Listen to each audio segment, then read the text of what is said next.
Pursuant to the Texas Open Meetings Act, we're going to have a budget hearing this morning of the Commissioners Court. Today is Monday, June 16th, 2025. It's 8 a.m. We're in the central jury room of the Ralph H. Walton Jr. Justice Center here in Granbury, Texas. So the first person up this morning is the District Court. Is that you, Miss Matlock? Would it be okay if I sit here? Sure.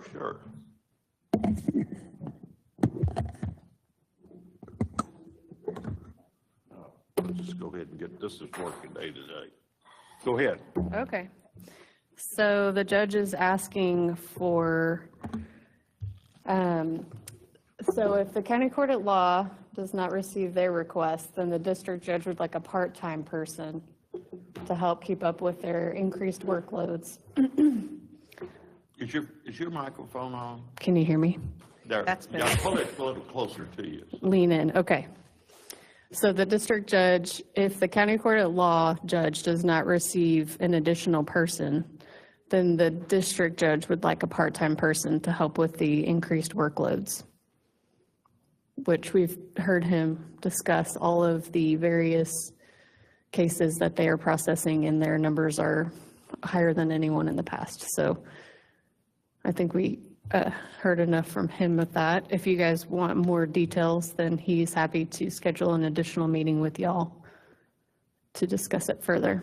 Well, he's going to need a part-time even if the county court at law gets a full-time, isn't he? He said contingent upon is his request. With the extra, I don't know. We just have to see how it works, I guess, right? So, okay, good. What else? I believe that's it. Okay. Then the customary raises.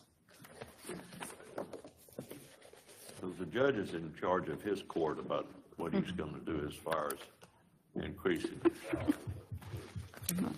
Right? Correct. Okay. And yours? Correct. Okay. You got anything else? Anybody have any questions here of Ms. Matlock? Well, I guess you passed the test. You're still on vacation then. Yeah. Okay. We missed you. Okay, next we have the Honorable Richard Haddix here for the County Court of Law. Good morning. Good morning. We waive the swearing.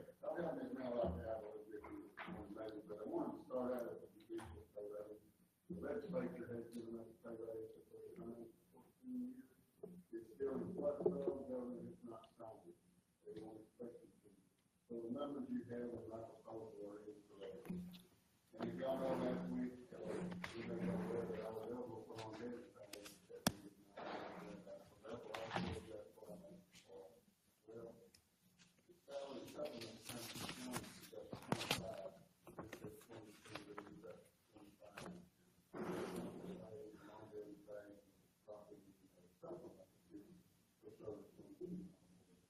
These numbers will work on this map office correctly.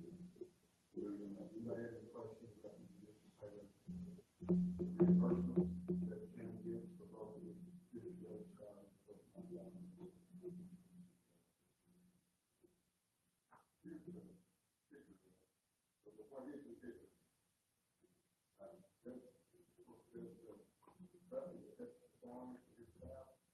we'd like to keep our phone.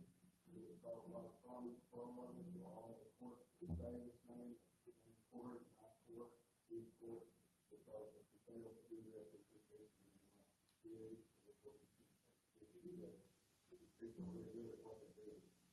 Hang on to them, right? So we appreciate you looking at what they've done and putting on here. More.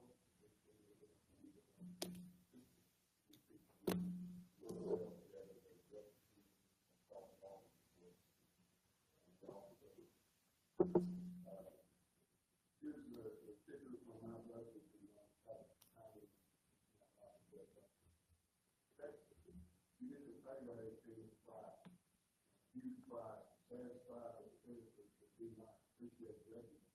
It is a devastating argument between Harris County and the only way I should agree is any kind of pay rate ever, just for Harris County stuff. What it is, so they created a reporting system, and this is really tax free private. It is really a lot of work. These DJs have to go down even to the point of how many hours do they spend. Wow. It's just like a big law firm would do. Yeah. As far as in the time, these DJs, who does it, CCL does it, that's a good one. So it's beneficial, it doesn't hurt me, but that's something that really weighs on him. Even down to the number of hours per case, must be reported, and these judges are gonna be measured. And if they're not up to par, they get mentors assigned to them. Judges sit down from the Office of Judicial Administration to help them with their cases. And it's not directed at judges like us. It's directed at judges in some of the bigger counties that the senators think are local. It's been a battle. I think it's ongoing. It's not something the judges win, but they gave in to all of this. They didn't work out. It's really to me that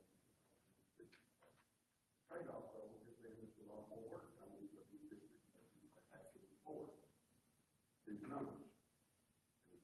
I don't, that's what it does, but we realize it's coming to us. It's going to happen to us. So here we go. To do that, rather than hire part-time, Judge Buckley and I is going to ask the court for a hybrid person to take on interpreter. We need an interpreter. I put before you a couple of pieces of information for you to review on your own. But Hood County is one of the counties that is required under the law to have an interpreter when we ask for it. Of course, we can investigate if a person really needs an interpreter or not, but explain to me how that works. Counties with a population of 50,000 or more are mandated to provide an interpreter. Well, Judge Buckley go. They'll show up if they want to. They're very expensive. There's no oversight of them. There's no policing of them. And of course, they'll have to sit and tell, wait for 3 or 4 that they didn't interpret, come to court that day. And you just set the jail for the interpreter gets here. So you don't want to keep getting interpreter from down this one day. It's complicated. Now, I've been essentially getting by in my court by having county attorney staff come and interpret for them. You don't see the obvious conflict of interest that provides. We have the state interpreting for the defendants in the court. I mean, getting by. Trust me, I'm going to get called at it. When I get called at it, it's going to be a problem. We get by. But we don't even have our sworn in the state. We're so far behind. It's frightening to me. Because the second piece of information is laid there before you. This meet the deal. It's one of several efforts by these non-governmental organizations to try to accumulate data from this county for doing this right before it's on. The defense attorneys, every COE they go to, every meeting they go to, they're given this information, they're mandated to report what's going on in the county about these interpreters and how these people in Zimmerman's not necessarily being treated. Very detailed questionnaires that these lawyers are filling out and sending back to you. And of course, if it becomes obvious by organizations that are not fulfilling our duties, you'll be a part of a federal lawsuit. That's the problem. That's their goal. You do that, and you pay for it. And of course, the county will be responsible. You can let the state able to pay for that. It'll be down to the county because that first piece of information that you mandate the county to do it, but mandate the state. So we have lots. We get it. And it's just part of our lives. And the other side of it too is these people have rights and we have to respect those rights in court. They trust us to take care of them and do the right thing. And having the state attorney staff interpret for them will not flow any court anyway. That's how probate, sometimes you get an interpreter. You come up there, how do you know that they interpret? They don't do it correctly like we do in a district court hearing, you know, where they have to just repeat the question exactly and then exactly the answer. They don't do that. I know they don't. We don't do that. That some lawyers can file some class action to get all these criminal convictions overturned, and we don't have to try all of them again. That's where it's going to happen. Yeah.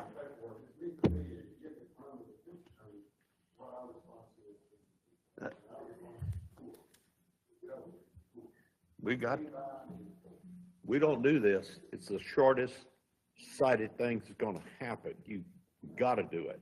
We're in that situation together where we don't have enough work for interpreters at full time. People get it. But I do envision these interpreters being available to jail staff, maybe officers on the side of the road, the police officers, the case attorneys can call and make an appointment with this interpreter, meet in the jail, talk to the clients, the court. Come into county court and probate. County court probate, they would be on call, or people would call them for a particular thing, or even just emergency things that would happen in jail, or emergency things that might go on in the administration. This would be what I call independent person, that wouldn't be bound to the state attorney, would be bound to, it would be someone that we could all have to manage the administration. And of course, keep her busy or keep this person something to do, but needs to help. And I'm going to call it indigent reporting. Court reporting. Report all this indigent information down to the state is required to do the interpretation. And of course, pick up the slack, pick up the protocol. So that person will have the person to help with those reports, these onerous reports, and be an interpreter. Yes, exactly right. How about a I believe it's going to be ultimately, the county court of law is going to have this reported too. Yeah. We got to buy this time and the last one, we got to do this time. So this person could be the deputy to handle that reporting, but also be an interpreter for us to take advantage of from the other mandates that not only do we see coming, we're way behind it. What do you think that's going to cost to get somebody to do that? Well, I'm visiting this program, and we put 55,000 down. It may cost more, it may cost less, we don't know. But we need a starting place, we need to make some effort. If we sit there and do nothing. So this is a position you're saying hybrid that would be shared between the courts? Yes, ma'am, and we can put them in my office, we can put them in one of the clerk's offices, we can put them in the collector's office. It really doesn't matter where this person goes or what budget it is, but we would share this. Okay. Well, that was my question is, what budget department do you see this fitting under? We got to put it somewhere, so, okay. Okay. I think Ms. Matlock has an idea, so we'll go with that.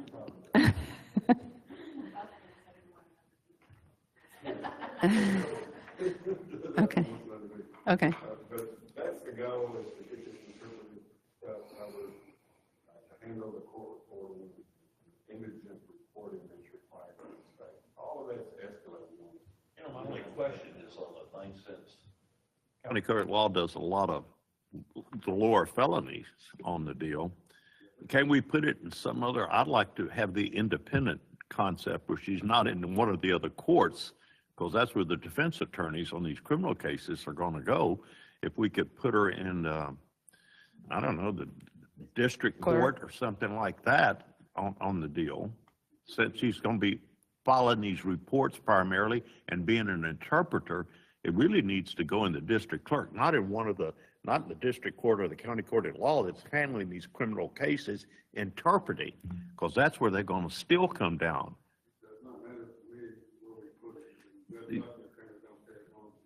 That's right. We do need that person to be available to us. If it happens in my office, I need an interpreter, and someone I can trust, someone that's certified, somebody that's taken the interpret what's going on. Yeah, I think just. See, if it's in the district clerk, then the defense attorney's going to have a hard time claiming some kind of collusion between the state, but if that person is member of your staff getting paid, that's going to be a problem, in my perspective. I think district clerk makes sense. Yeah, yeah, Now, in Tarrant County, they have the Office of Court Administration area, courthouse. Those kind of people work there, and all the judges do all the government. They provide their services to people through an office that several of the judges and selected supervisors. It is under judicial administration protection. May not be so much county, but it can do that. That same office hires court reporters and things like that, for the bundle under that group. The judges run it, they're responsible for it there. And of course, I don't know if that's like, or I ain't one of them on the district clerk for you. I don't know what control you know. mm-hmm. So there's all concerns with that. Okay. That's it, I won't go there. Makes sense. Y'all doing a good job. Tell my staff, I could let you remember something, tell me to, that's what I did on there, telling us to share the trust, which is always free. It might be times where we have to,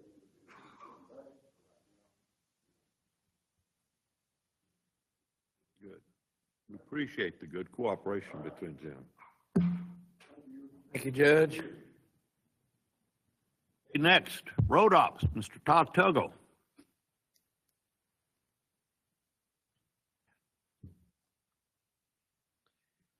Good morning. Morning.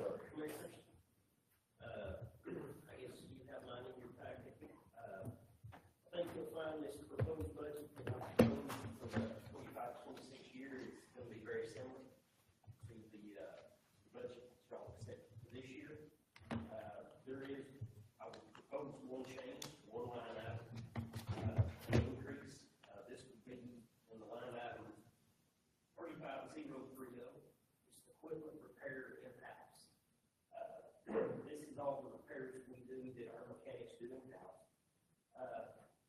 This increase is due to just simply the increase in parts that we buy.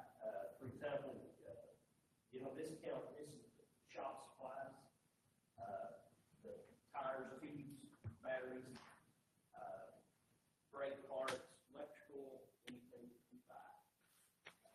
It's just, the parts are just all and just a little example on the parts, take the tires, our truck tires, from 2024 to 25, they're going about 20%. That's on 1,122 tires. At any given time, we have around 160 or 170 of those tires on the ground, as far as our truck. Skid steer tires, they've gone about 43% last year. Batteries, for our trucks, pickups, on an average around 20% increase. So that's the proposed increase. That's the only change in the budget. So I guess I have capital improvements tomorrow that can be discussed tomorrow.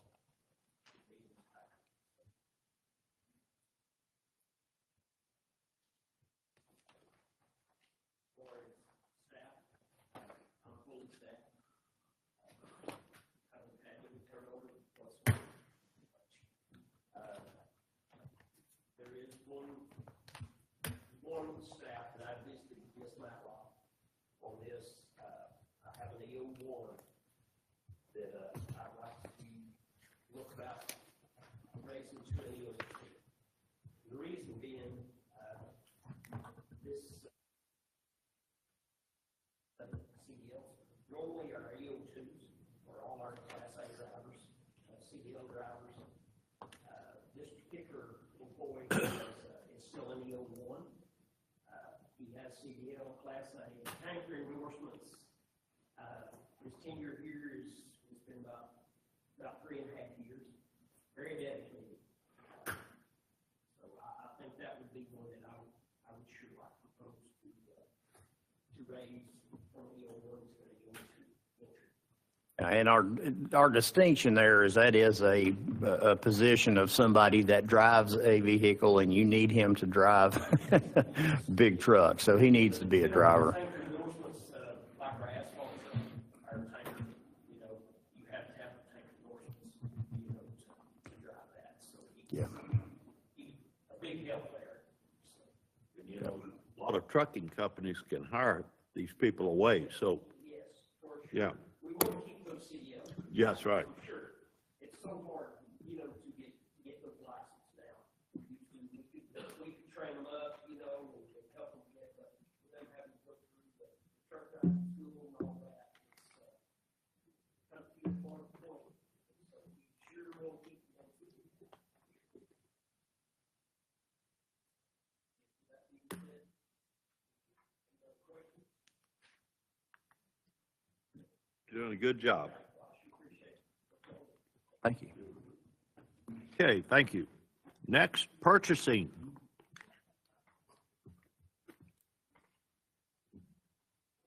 Mr. Tillman. Morning, Judge, Commissioners. Aside from wages, I would request that both purchasing and the mailroom budgets stay exactly the same as they are this year. That's pretty simple.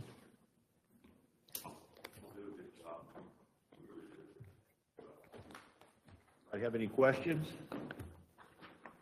All right, thank you. Good. All right, next, the DA. No está.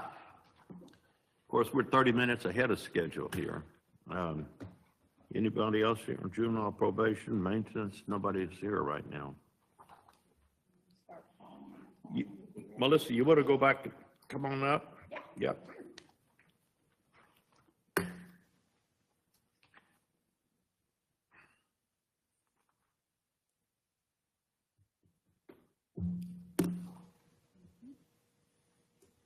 Thank you.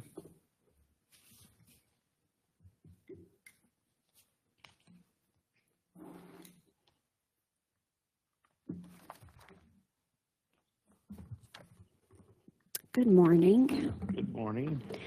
I know that you, excuse me, I know that you received my original proposal. I did do some changes, not a whole lot, but a little bit of updating. Also, I have written a synopsis for each account.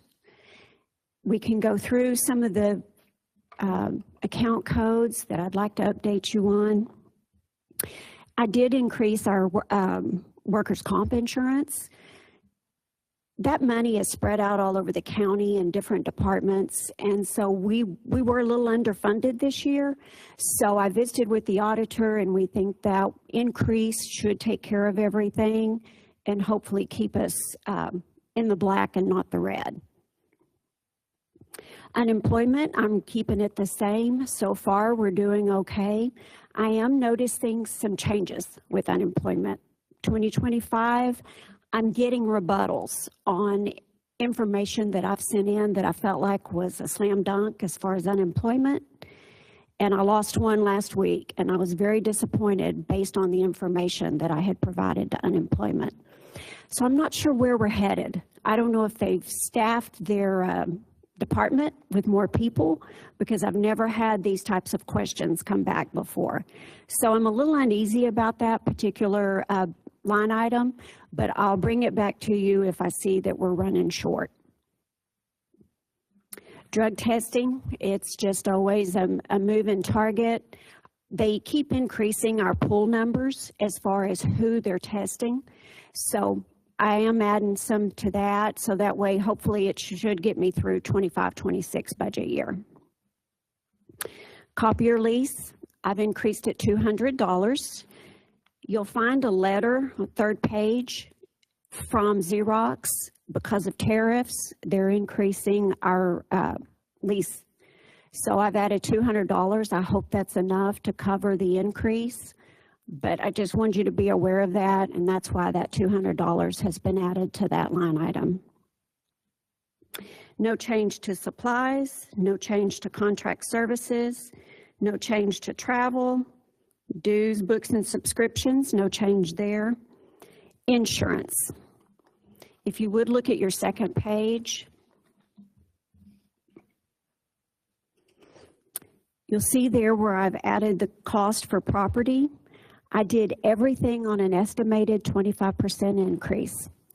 It's probably a little high. I did that last year, and we're coming in well in our line item. I don't think we're going to see any issues, but I'm a little nervous not to increase it by 25%, just based on the way insurance costs are going. And also, I think it helps if we have to have more than one deductible.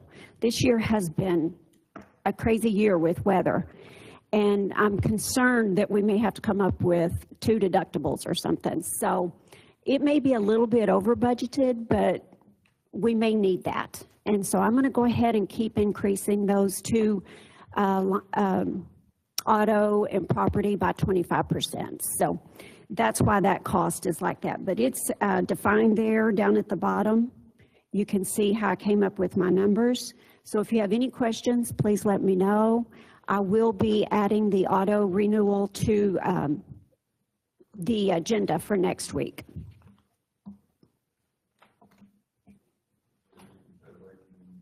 Got proposed, excuse me, as we get more and more in depth into the Title VI and ADA compliance, that you're going to have additional staffing?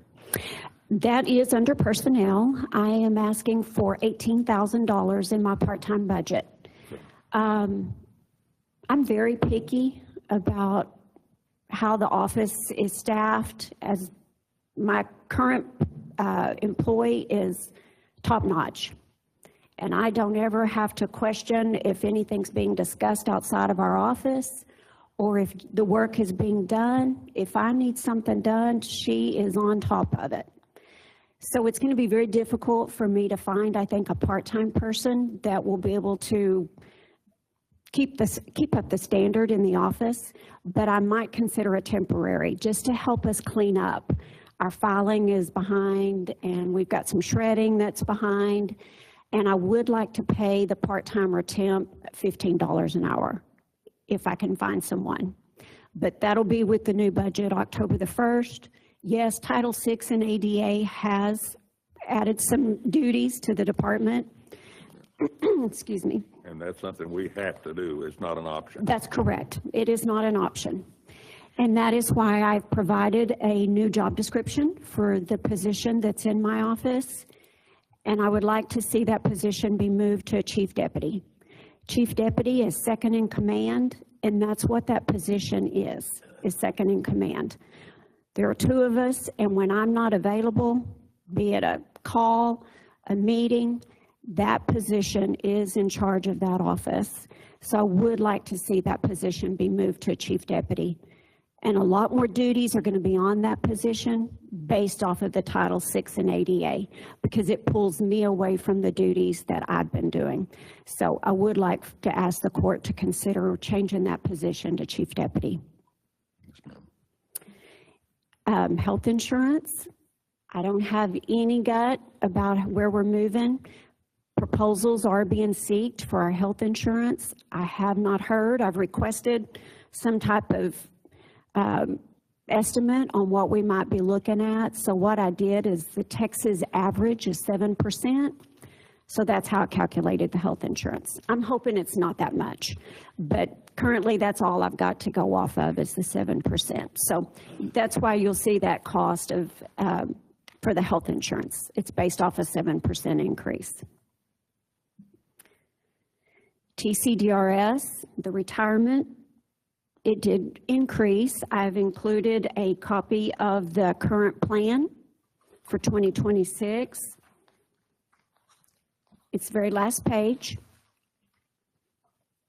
We can always lower that by making a lump sum contribution to our plan. Bless you. But that, of course, that's up to the court. I have been asked to present to the court a COLA increase for retirees, 1%, 2%, or 3%. I am working on those costs.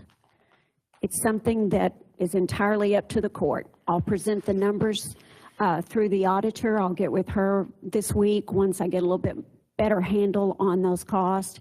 And then again, that's just something that the court will have to discuss during the budget process. Other than that, that's all of my changes. Does anybody have any questions? As usual, very well organized, very straightforward. Thank you. Very good job. You do an excellent job, really. Thank you. We appreciate our court. Anybody have any questions? If not, thank you very much. Thank you. Thank you. Okay, Mr. Sinclair. District Attorney. Morning, Judge, Commissioners. I have a budget this year that in total, I'm asking for a 6% increase. The main changes are to the drug and DNA testing line item and the dues, books, and subscriptions line item. In the past, I've used the drug and DNA testing line item as a slush fund if I need to do line item transfers throughout the year, but I am reducing my request this year, and I'm just basing my request on my annualized current usage plus a 5% increase.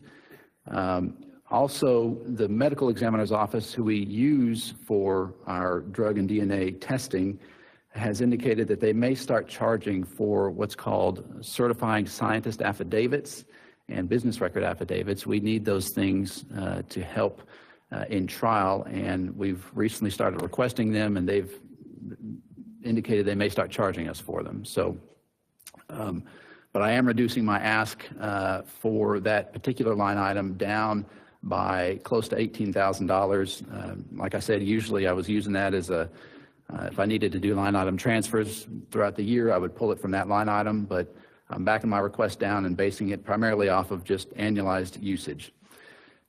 But my dues, books, and subscriptions line item, I am increasing quite a bit. Most of that increase is because of the thing I was in here last week before the court on, the Lexis Plus AI. And I don't think I put that in my budget that I submitted to the court earlier, but I do have an updated version if I may provide that to the members. The drug and DNA testing is not reduced, so I don't think we have, okay. I was trying to find the number. I was like, that's not the right number.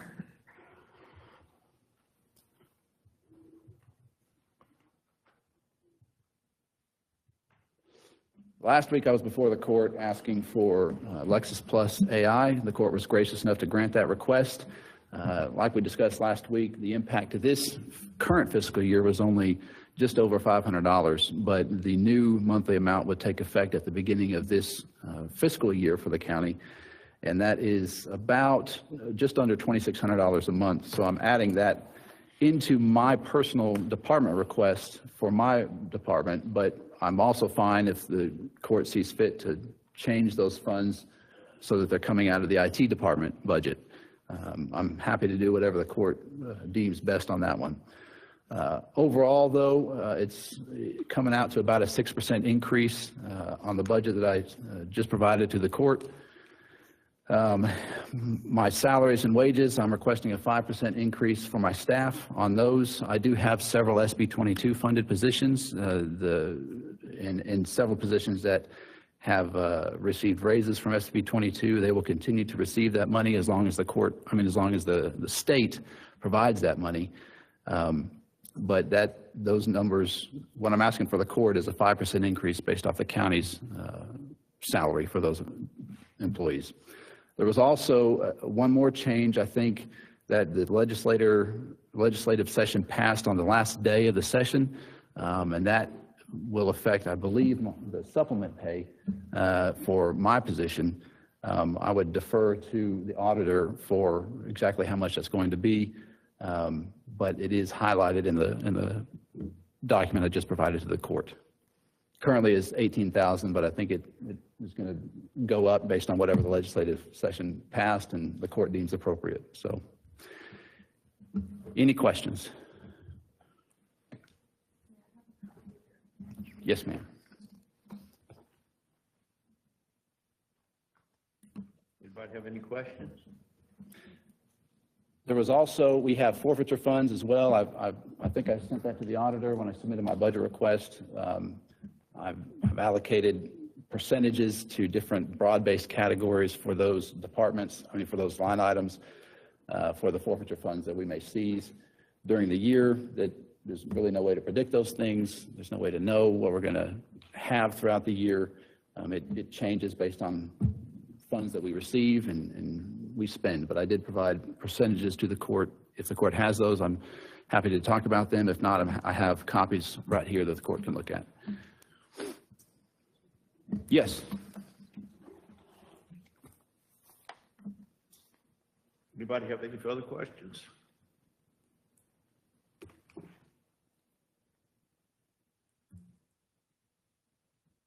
Thank you.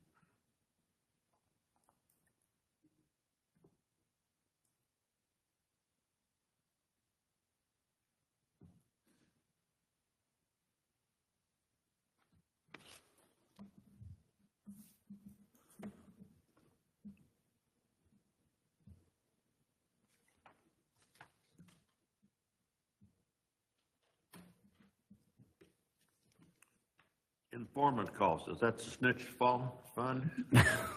We don't use informants out of my department, and the agencies will, but that's just some of the things I think that the statute says we can use them for, but I can't think of a time when I've paid an informant out of my department forfeiture funds. Anybody have any questions? Pretty straightforward.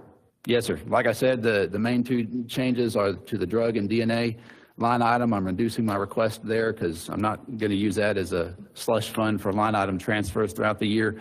But I am increasing my dues, books, and subscriptions quite a bit, and most of that is due to the Lexis Plus AI contract. So. Coming.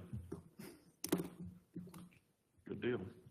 Thank you very much. Thank you, Judge. Appreciate it. All right. Good deal. Adult probation here? Nope. Okay. Mr. Leland Lawrence, maintenance.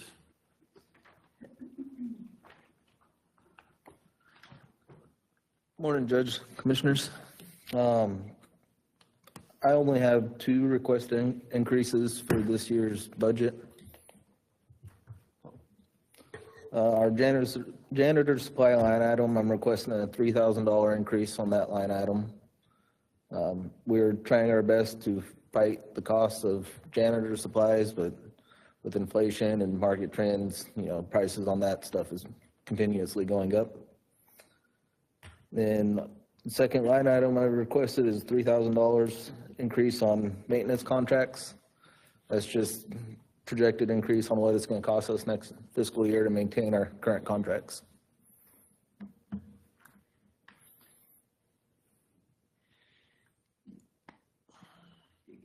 That's the only requested increases I have for next fiscal year.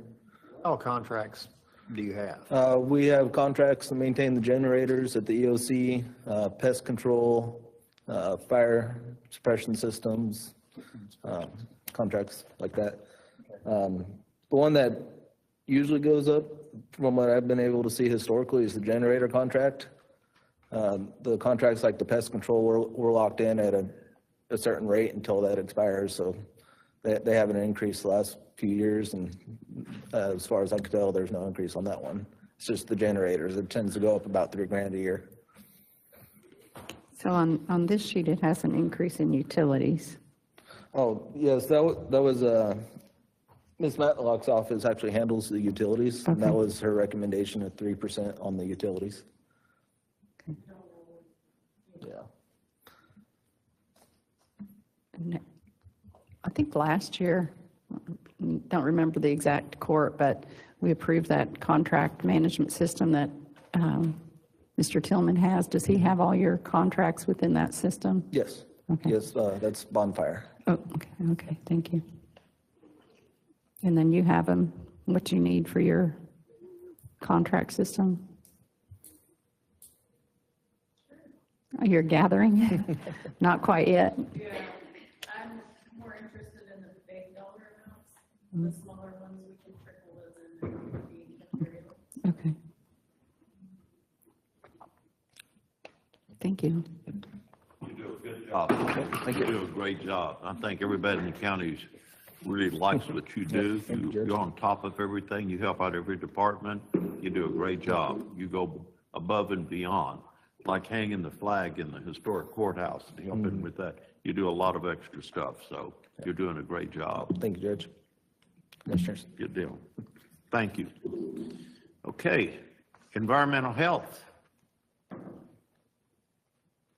Ms. Jeannie Stack.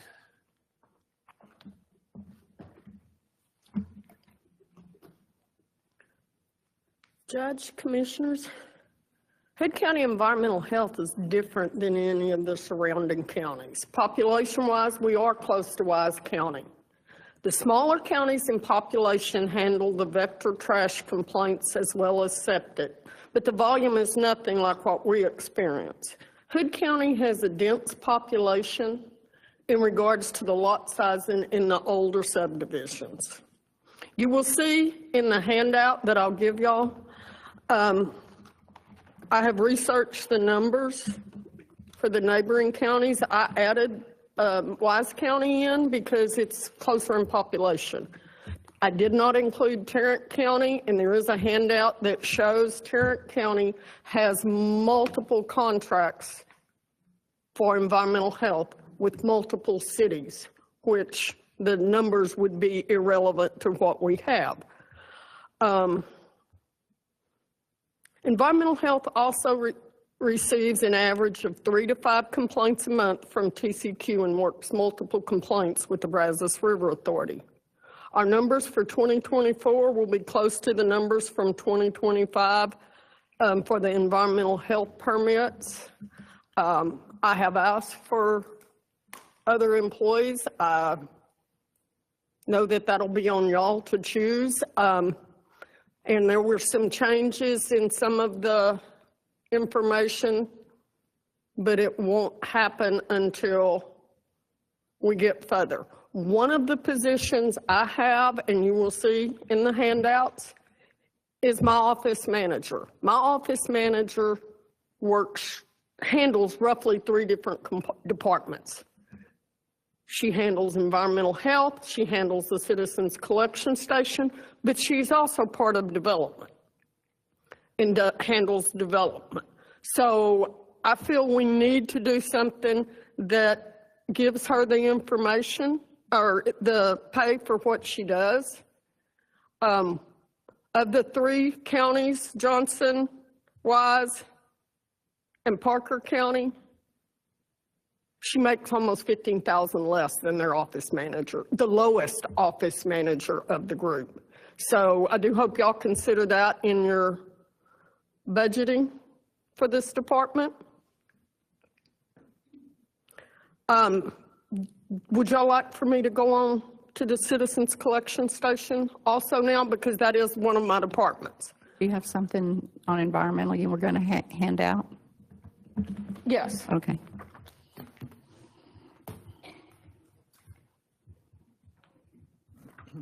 Thanks.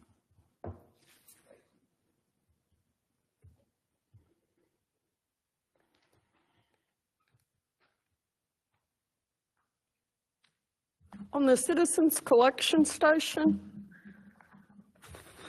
I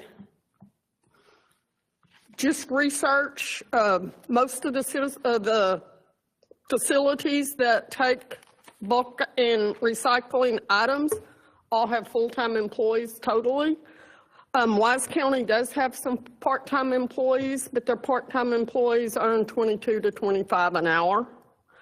I recommend we strategize and come up with 2 full-time and have 1 part-time for the Citizen Collection Station. This will change the volume of bulk received. It will also increase the cost of waste connections bill to an undetermined amount, but this should also increase the gate and recycling revenue. We have been in contact with the metal yard in Stephenville and have been working to increase the metal type recycling as well as batteries. And this started in the summer of 2023 when the metal facility here closed down. And I had to find a way to get rid of some of the items. One of the incomes that will increase greatly in the recycling is currently the metal cans go into our recycling metal container. We get between 80 and 120 a ton for this. If we can utilize the facility, get the can densifier that the county currently has up and running, it will increase it from 80 to 120 a ton to over 550 a ton. So this would be a dramatic increase in the recycling, which would give us a chance to recoup some of the dollars from having another full-time employee. I do recommend that we try to go from maybe 8 to 4, Tuesday through Saturday for our hours. And that makes for the facility would be open full-time. And I believe the public will be very receptive to that because Monday is one of our slowest days anyway. So if we could bump this to a day where Glenrose is full-time, Parker County is full-time, all of the facilities are full-time. Glenrose, all of theirs is contracted out to Frontier Waste. So the pay and everything, it's a contracted out facility where ours is total in-house. I had done some research and had requested we find a way to have a credit card machine out there. And I was using Wise County as an example. Wise County, when I toured it, and this was several years ago, was totally cashless with a credit card handheld machine.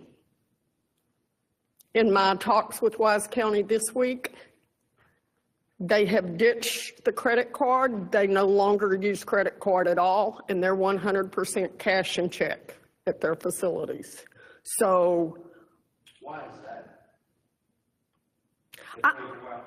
No, they did not tell me why. I did speak with the director of the department was out at the time, and I just spoke to one of the employees, and he said that, you know, he'd give me as little information as he could, but I did pry on it. I don't know their reasoning. Maybe there were people that don't have credit accounts to be able to use a debit card or credit card machine. But one of the things we need to consider when we're researching, if y'all choose to go with all of this, we can either have a workshop, I can meet with y'all individually, whatever. I do believe that we can get the facility where we utilize it to the fullest and have people that are trustworthy. We can, will be a way if we get some form of internet at the facility that we can put cameras up and monitor what's going on. When the facility in Granbury shut down, the volume of recyclables that we're getting has increased dramatically. I did check with Bosque County. Theirs is also full-time, but it's a recycling facility, and what they were paid for their recycling was $4,500 last year. At the end of May, we were just under $15,000 for the facility, and most items have been picked up multiple times since. There are other ways that we can increase, but we would have to have multiple bins for the different types of metals, which we have been working toward.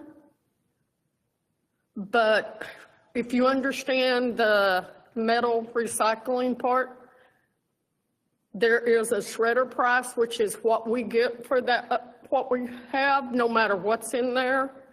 We could move the short iron out, and the increase would double, possibly triple what we get for the items. So, of course, the copper and aluminum that we have been working, I have reached out to Stingville Iron and Metal, and they give us different ideas. We cut all of the cords off of everything. That goes into the recycling, and it had not until this budget year. They will not be great amounts, but that's that much more that's not going into the bulk and ended up in landfills. And the county will receive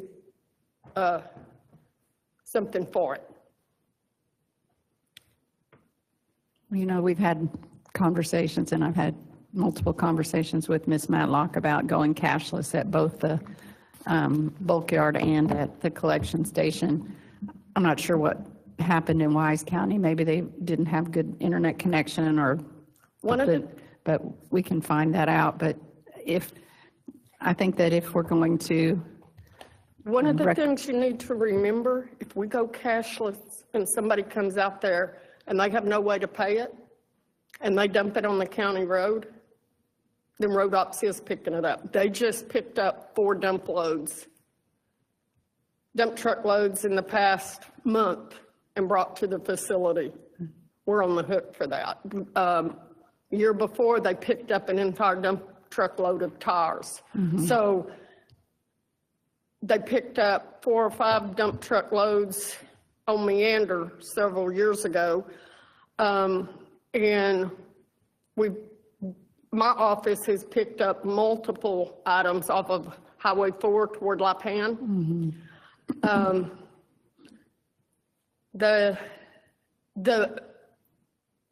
We have to be careful and make sure we're not pushing them for these items to end up where it actually will end up costing the county more money in having to go collect them off the side of the road. Because I'm just concerned about, you know, and we need to have internal controls, and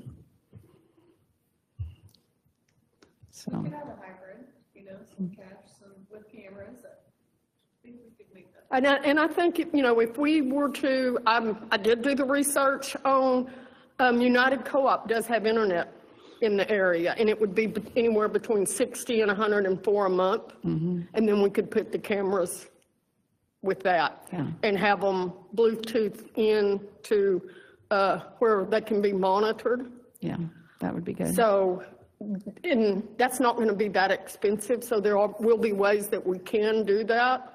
I had asked for cameras in the past, twice in the past, and it didn't come to be.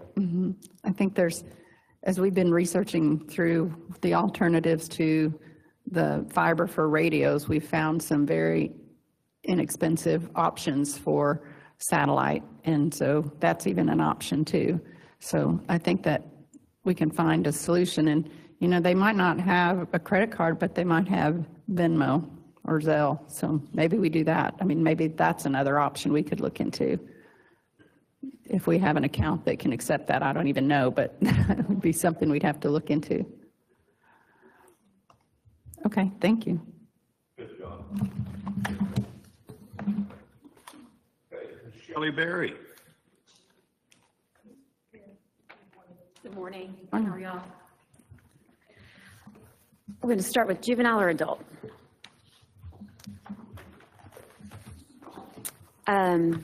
Flip to adult first. Okay, that works for me. Which one are we doing? Adult. Adult. Oh, okay.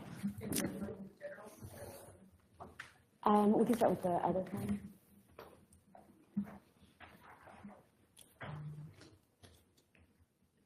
So we are not requesting anything more than we have requested in the last several years. We're requesting the $25,000 just to assist the department in day-to-day operations.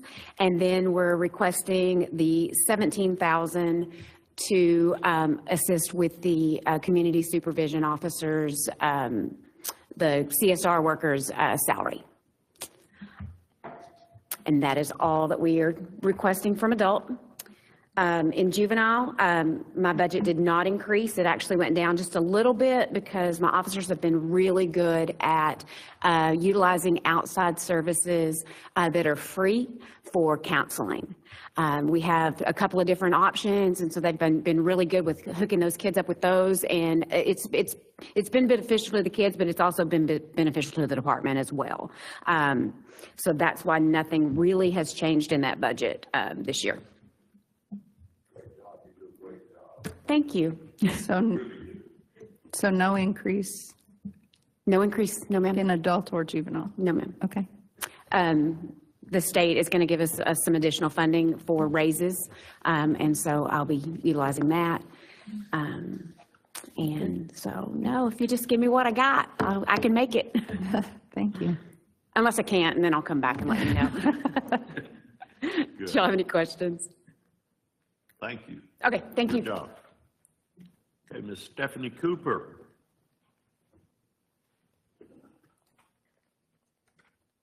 Good morning. Good morning. Mine is pretty much the same as usual. The only thing I think from the copy that you guys have, can we get mine up there?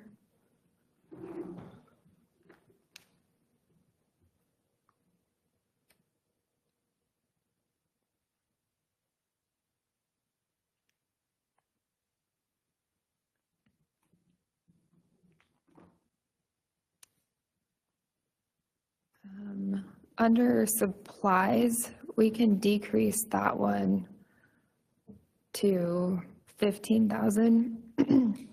I do this every year or every other year where supplies will go down and then poll worker pay will go up. Just depending on how many elections we have between November and October.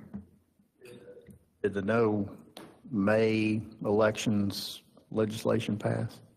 I think so. I'll have to see if the governor signed it, but, Okay. well, we would still have a May election, but it would be in the middle of May versus, Primary runoff? yeah, the primary runoff. No longer Saturday. municipal and all that Yeah. on Saturday, May elections. Yeah, that's nice. So instead of having both May elections like we have in the past, it would be just the one runoff, which would save us a lot of stress. Saying decrease the 85 to 15 or decrease No. it by 15? Under supplies, the contract services would still stay at 85. And I'm adding that, Oh, I'm sorry, 45. yeah, So you're saying change that to 15? yeah. Because typically in the odd numbered years, I'll purchase everything that we need for an even numbered year election so that we're not scrambling last second to get stuff. I think that that's it. Nothing really else has drastically changed, so. Questions? We don't Thank have you. any of the complaints of volatility in your office, so you're doing a good job. Thank you. really are. So Appreciate keep it. up the good work. The election judges and clerks went up about 40,000. Yes, because we're gonna have 3 countywide elections. So we'll have this November, and then the primary in March, and then the runoff. Okay. So, Anybody else have any questions? Thank you. And I second that. I only get great reviews from your office. that's good. Thanks. Thank you. Good deal, thank you. Constable Shirley, you ready?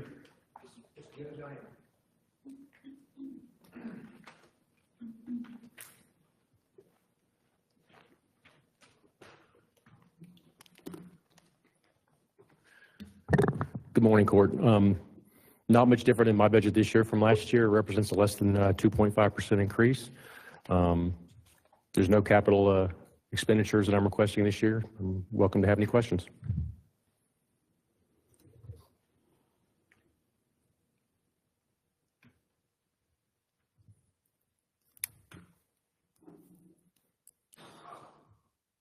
One we have in the book, the most current one?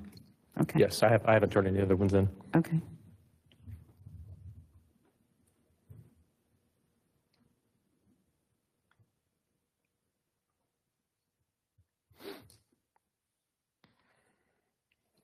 Anybody have any questions?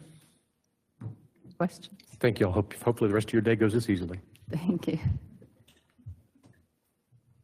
Judge, you got something? Oh, I just forgot to give everybody copies this morning. I didn't want to leave anybody out. I'll see if nobody else is here. Let's check it. Break. Okay.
How you doing, sir?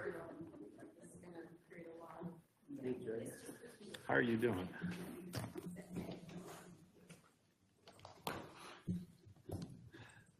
Morning, Judge, Commissioners. I don't have much, as you can see. I was able to reduce my training by a couple $100, and I requested a raise from my clerk, my admin, if that's in the budget. I know y'all try to, so, but that's all I have. You're pretty easy. One. Good. Thank you. You do a great job. Thank you. Really appreciate the job you do. Okay.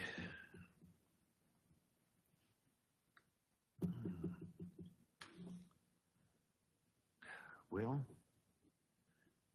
Ms. Wilburn, were you able to get hold of the other constables? Constable 3 has been contacted, Constable 4 did not answer. Because I asked Alicia to reach out to JPs. Okay. Okay. What about Andy Ferguson?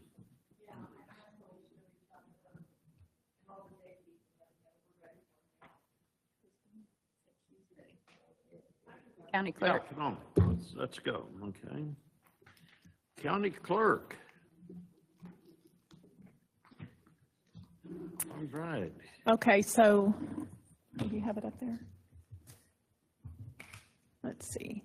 I'm not making any changes as far as my budget last year. The only thing I indicated some increases on, I wasn't sure how the salary matrix is going to work. I've got one individual that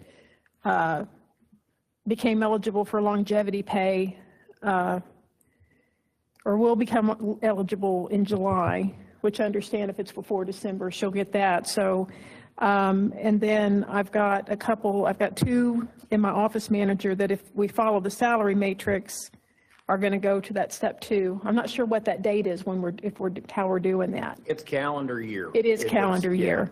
Yeah. Okay, and then I've got some other ones, my regular clerks, 5 of them that will, I guess, go to that up a step as well. And so I was trying to account for that increase, but that's essentially it. Yeah, basically, if they were hired in '24, they'll go to step 2. Okay. If they're hired in '25, they'll stay step 1, but there's likely going to be some COLA adjustment to that step 1, so they'll get an increase too. Okay, so I'm not asking for any salary increases or anything, just however the court decides. And then all my other accounts, I was just keeping everything the same as my previous budget. Let me see. Yeah, no differences. So, thank you. Thank you. Thank I you. appreciate it. I love it. Good. Okay. Judge Freeman, you ready?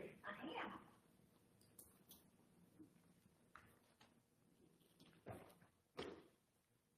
a little something for y'all to look at.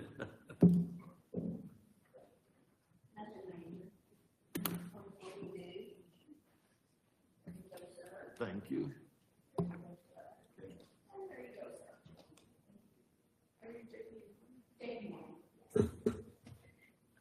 The only thing really that I'm asking for any differently is an increase for our clerks. I've said this before when I got to come in here and speak for Judge Howell, that we're the first place that people see in the judicial system. Our girls are and I'm speaking for all 4 JPs as far as what our clerks do, because I know they're all very hard workers. They're the introduction to what people see. Why this raise matters is because there's a cost of living going on, and these full-time employees need a raise. The modest increase reflects not only the rising cost of living, but the dedication to the workload that these girls are doing every single day. We handle all the Class C misdemeanors, traffic violations, dog citations, environmental tickets, occupational driver's license, small claims, debt claims. The public interaction is very important. Our customer service is very important. In fact, today, the municipal online system is down through Tyler. So we've already had people that have come in to pay. They're not happy, they're going to have to come back. But it's the way that they're treated with dignity that matters, and these girls do a great job. So they work full-time, they work hard, and I'm just asking for a 5% raise for these ladies. That's it. Thank you very much. Thank y'all very much. I appreciate it. Good. Thank you. Come on up here, Constable Precinct 3.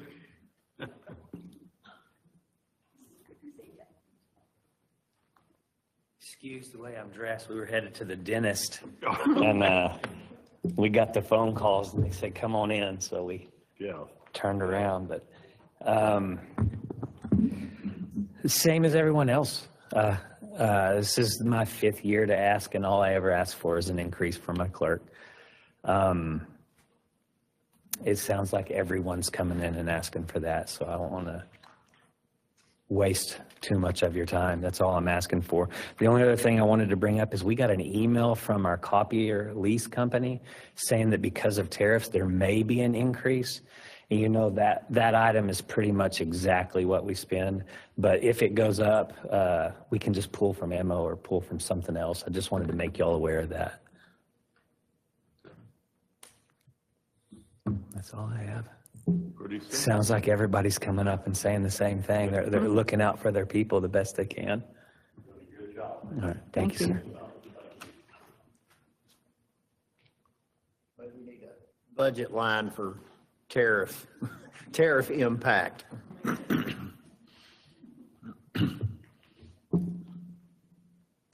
That's going away, but Yeah.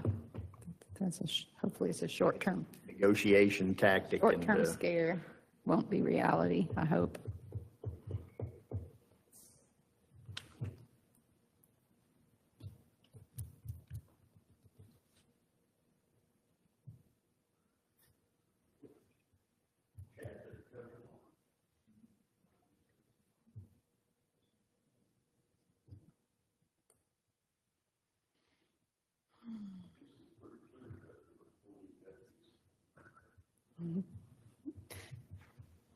Does he do that every year?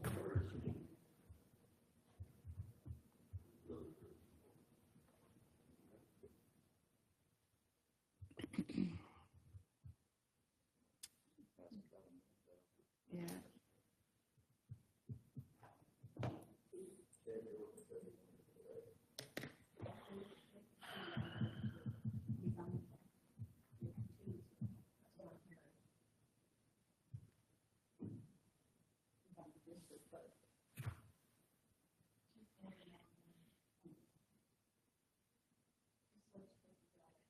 Andy, can you come on over? Can you come over here? We're running way ahead of schedule, but you're last before we get to go for lunch. So if you could come over here, you want to come? Oh, well, that trumps that. You stay on the line with the state controller then. Okay. All right, good deal. Thank you. All right, bye. Let's see.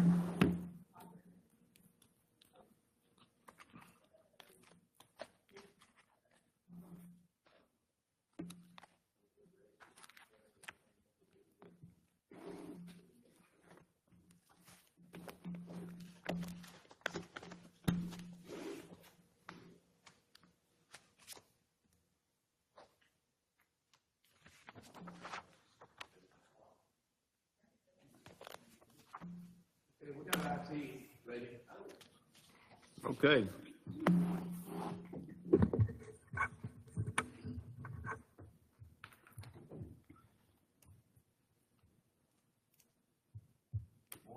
Good morning. Good morning, Commissioners. Good morning. Unfortunately, I inherited this. Okay, what tab? It's always not under the tab I think it is. It's not under technology. What's it under? Okay. Oh, there it is. Okay. So the current budget that was requested was. Put the microphone. Sorry. There you go. The current budget requested was an increase, across the board for the cost of living to employee salaries. And with the LexisNexis and the Axon changes, contract services will probably have to be modified a little bit more than what was proposed. It also included a 10% tariff, and the same with the software hardware purchases of 25% increase for tariffs.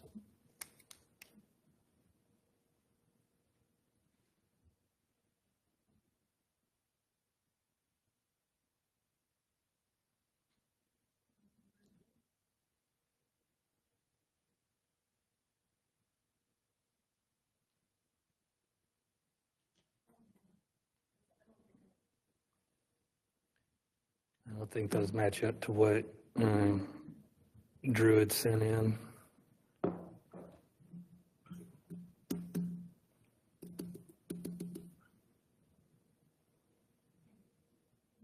We're going to work through this a little bit more. Yes, ma'am. Okay, since you just, So- like you said, you just got this, so. Since I just received this and looking at the changes with the district attorney's software and of course the sheriff's office with their Axon, numbers will need to change. I'm hoping to be able to bring down contract services potentially and also modify the software hardware, possibly bring that down.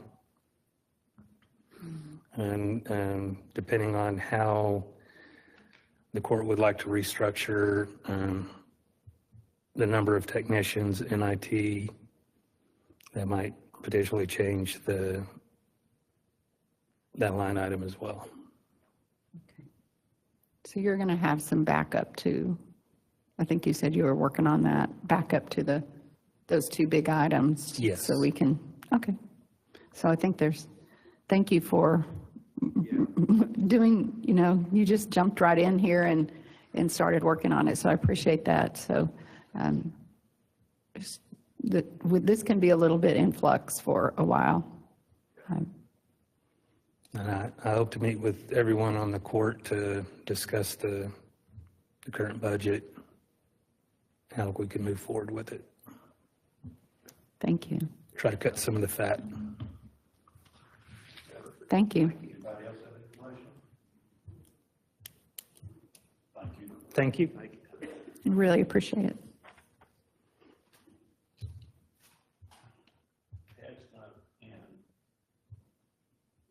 Andrea's on the phone with the state comptroller.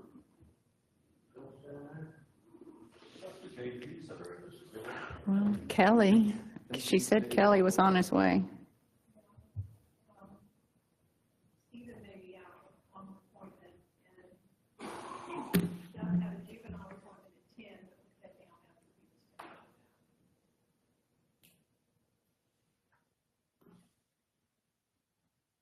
Margaret or Jennifer Lawson? Okay.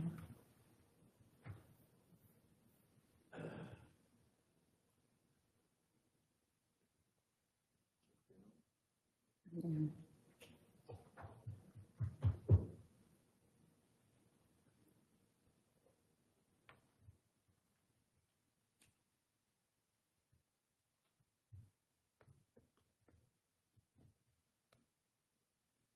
Hey, can you come down here on your budget deal? We're way ahead of everything. I know this is, it's scheduled until 3:45 this afternoon, but we're right.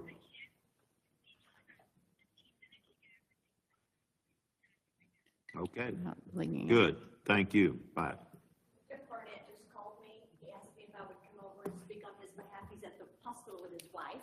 Uh-oh. Oh, okay. So, we had all met anyway, all four judges, and agreed on the 5% raise for all of our clerks. I already told y'all how hard all the ladies in each office works, but he did ask me to come back and let y'all know why he wasn't here. And if he does need to come later this afternoon or tomorrow, he said he could. But we all asked for the same thing, 5% raise for our girls. So thank you, JP3. Good deal. Thank you. Thank you.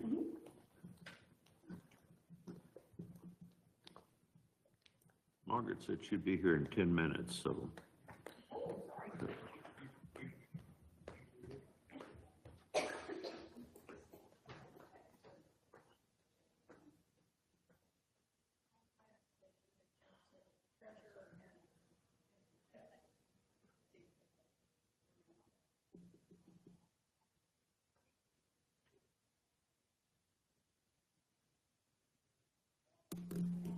About Clint, maybe Clint could come over.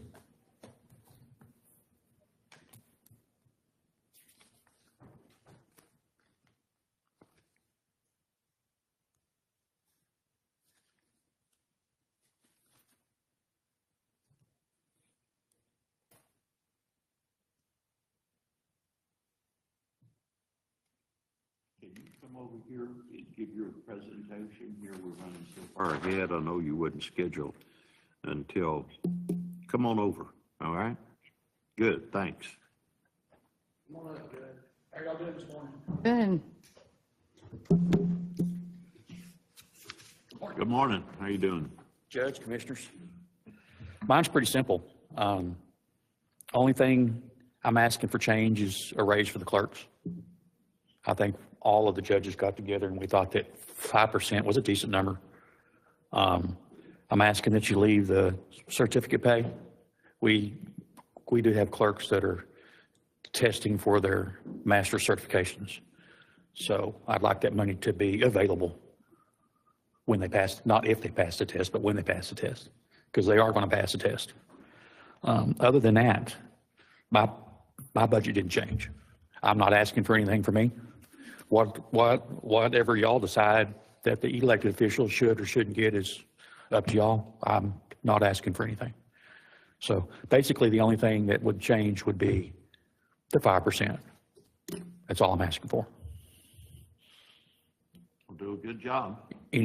Sir? I said, you do a good job. We're working on it. We've actually had a very successful year. And when I say successful, I mean, we've in between us and the school, been able to drop truancies about 50%. We've worked real, in that third clerk that y'all gave us has been spectacular in communicating between the school and the parents and getting the student. I mean, it's just been phenomenal. We appreciate that very much. Any questions? I was going to ask about truancy, so you were reading my mind. I think we've been very successful. Last school year, we had over 400. This year, we had about 200. Wow. And all the schools are still filing. Now, I don't know if the schools changed anything, and they just didn't file as many.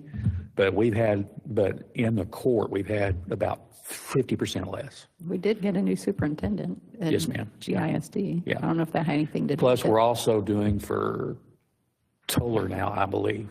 They filed a couple this last year. But anyway, I think we've been very successful, and I appreciate the court's help. Anything else? All right.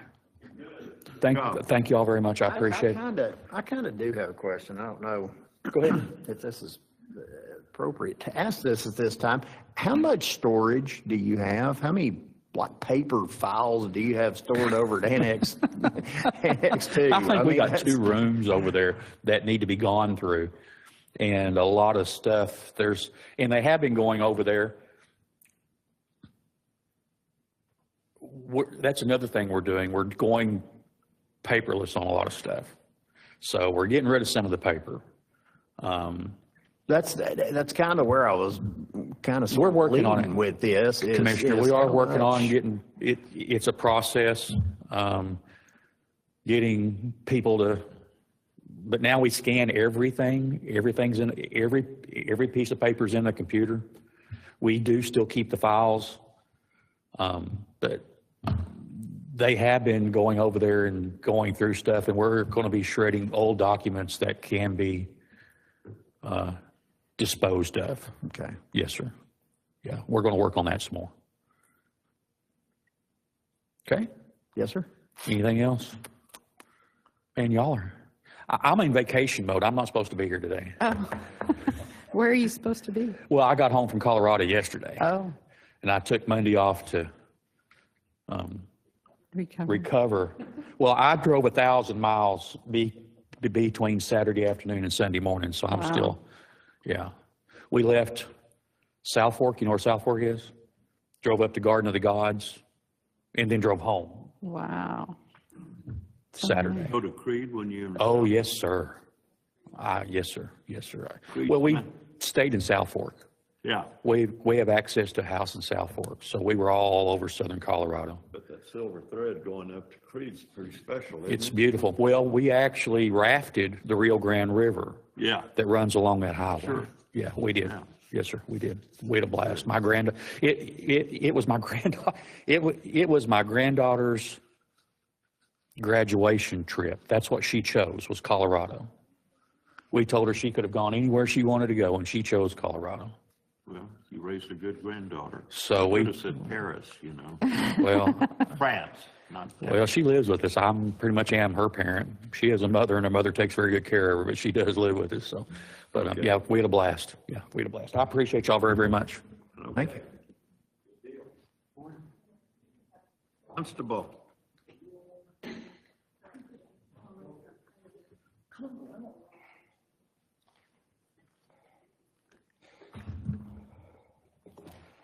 Judge, Commissioners, how are y'all this morning?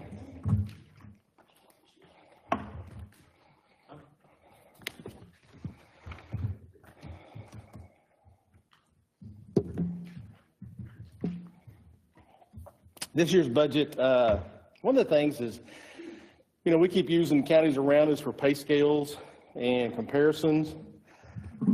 At the rate we're going on our pay scale, a lot of elected officials are paid less than a lot of employees and department heads. So I ask you to take that into consideration when you look at what's happening, because I know what's fixing to happen in Johnson and Parker County. One of the things I learned also in the process of doing this year's budget, Parker County pays elected officials longevity pay. Midland County pays longevity pay. They pay certificate pay to the elected officials. So just keep that in mind. And part of what my request is, as far as the chief deputy, I believe I have him at the same with his step in grade, Patricia with hers. Deputies, what I'd asked for, and we keep going around and talking about this, is building security. Jack and I have talked about it in years past. We've talked about it at budget times, to have somebody always available in the courthouse on the square. Weekends, we have tons of people. We have out-of-towners. We have everybody coming in from all over. And with just two of us, it's hard to always be there all the time. With that being said, at the same time, we have environmental that's getting out of control in Hood County. We have no officers, no one going after some of the environmental things happening. I mean, just in my precinct alone, there's one on 51 that y'all pass by if you go to Weatherford, always constantly on the left-hand side before you get to what used to be Whippoorwill Bay. Still is, but there's no HOA anymore. At the same time, some of the evictions we've dealt with, they are just horrendous. So now we have an out-of-state mortgage company that owns property that is just rat and trash infested. And we need to go after those to clean these things up in our county. We need to look at trying to do that with an environmental officer. Many counties around us, Parker County, Johnson County, each constable's office has a deputy that does environmental. That's their sole job, working to clean up the county. So that's one of the deputies' requests I have. Another thing, since DPS rearranged their regions, we have troopers that arrest on Class C warrants out of Dallas. But we cannot send our warrants to the North Texas Crime Information Computer System to have ours arrested. So I'm asking for two deputies that's what they do, is work on the collections for the courts, for these warrants, for all these up in the Metroplex. Sammy Knapp is on that board with the North Texas Crime Information System. We are 4 miles of what they consider outside of their 50-mile radius. Well, or 75. Well, other counties have fought and gotten into that system. We need to be pushing to get in that system to work on the collections for these courts for all of our JPs, even our county and district, but especially our Class Cs into that system that DPS is using, but we're not on it. And our courts need to be on that. And I think that's a serious thing, especially when you start talking about 8,000 warrants, 9,000. We're talking a couple $1 million, easily. Not even counting the city's Class C warrants, to work on collecting those back to people that owe money for past cases in JP courts. We need to be working on that. So that's what those increases are. With the increased individuals are the reasons why I've asked for the other increases. And that's pretty much my budget. One of the things I will tell you we've been working on is compiling data about our tax sales. So this year was nice. We got a new director at the appraisal district. Some of you know Mr. Law. I knew him back when he was started here before he went to Tarrant County. Instead of doing one large tax sale, this year we're doing 3. We just had one. In the one tax sale, we collected $370,000 on 39 parcels of property we sold, or 39 we started with. We sold 23. 9 of them paid prior to sale. 7 of them they pulled for whatever reason. But out of those, if you look at the dollar amount that it put back on the tax roll for Hood County and the school district, just that one sale, we put $1.756 million back on the tax roll for collection. Last year in 2024, we had a large sale. We started with 163, we sold 121. We collected $1.3 million in 6 weeks from my office. But the good thing was, we put back on the tax roll $3.7 million back on the tax roll for new owners paying taxes owed to the county, owed to the school district, which is awesome. It's a proactive process. It's been working great. I'll even go back to 23. We had 107.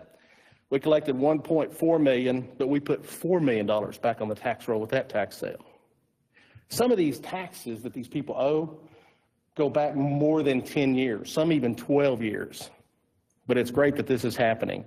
The one thing is as we continue, I did put in there is another clerk, because we worked Patricia's tail off, and Judge can attest to it. During the tax sale, even when it's occurring, I am thankful that the district clerk has sent 2 of her staff over to help the day of the sale, along with Beth coming up from the county judge's office, because it's a lot to keep up with over 100 buyers inside that courtroom and keeping track of those bids. And it's been awesome. But on top of that, we just keep right along, working with the courts, doing what they need, what they ask. Any court, we don't just service the courts in Hood County. We have Tarrant County, Dallas County, Midland County, Erath County. We have stuff come in from all over. But I welcome any questions you might have. What is it going to take to let troopers in the county, you said that the law enforcement in Tarrant County, Dallas County won't? It's a regional system that is managed by members of these entities, and we would have a seat at the table if they would allow us in. We need to petition for that. What it's going to take is us pushing to get on that system so that we can upload an Excel spreadsheet. Who do we push to, Senator Burtwell? No, this is a standalone system that's housed in the Dallas County Courthouse, and there are members within the North Texas region that are on it. Dallas County Courthouse we need to contact. You need to contact not the courthouse, this North Texas. It's the North Texas Crime Information Computer System. You have their numbers? I do. Somebody I know. I do. That would make a big deal right there, just if we got in that system. And the thing about that system is when an entity, if you're on that system and they have our Class C warrants for our courts, what is great about it is we have 24 hours. If they don't pay that court or that where they got arrested, if they don't pay, we got to go get them. Well, the good thing is we don't need more work on the sheriff, okay? He's got enough going on. We'll handle that on all the Class Cs. So is it? That's what the 2 deputies. Correct. Now, the sad part is Dallas County stopped taking Class C warrants. At the last time when Lupe Valdez was sheriff, they were given $500 a day time served. Book you in, book you out. Wipe out your slate, free and clear, because they don't have room.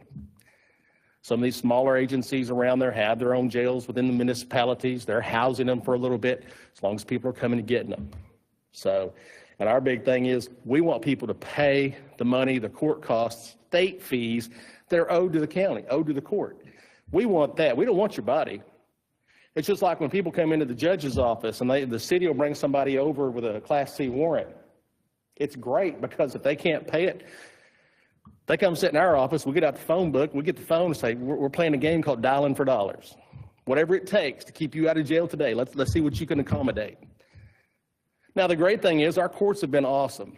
Our judges have been great.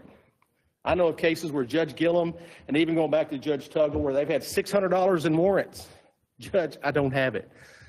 I got $200 cash in my pocket. That's all I got, Judge. Tell you what, we're going to take you $200. We're going to give you reduce your fines. You're paid. You leave. Because if we don't take that money today on individuals like that, we're not going to get a dime. We don't want them in jail. We don't want them costing the county money being incarcerated. So that's why we work so well with our judge and work with them on those Class Cs to accommodate and try and do what we can to do that.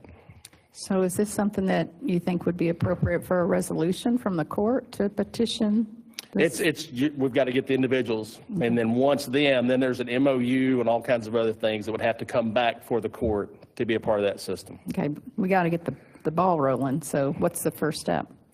Just what I said, having that with them, pushing to try and get us in. Okay, but who needs to call who? I think that's what we're both asking. I will take care of the phone calls to the individuals.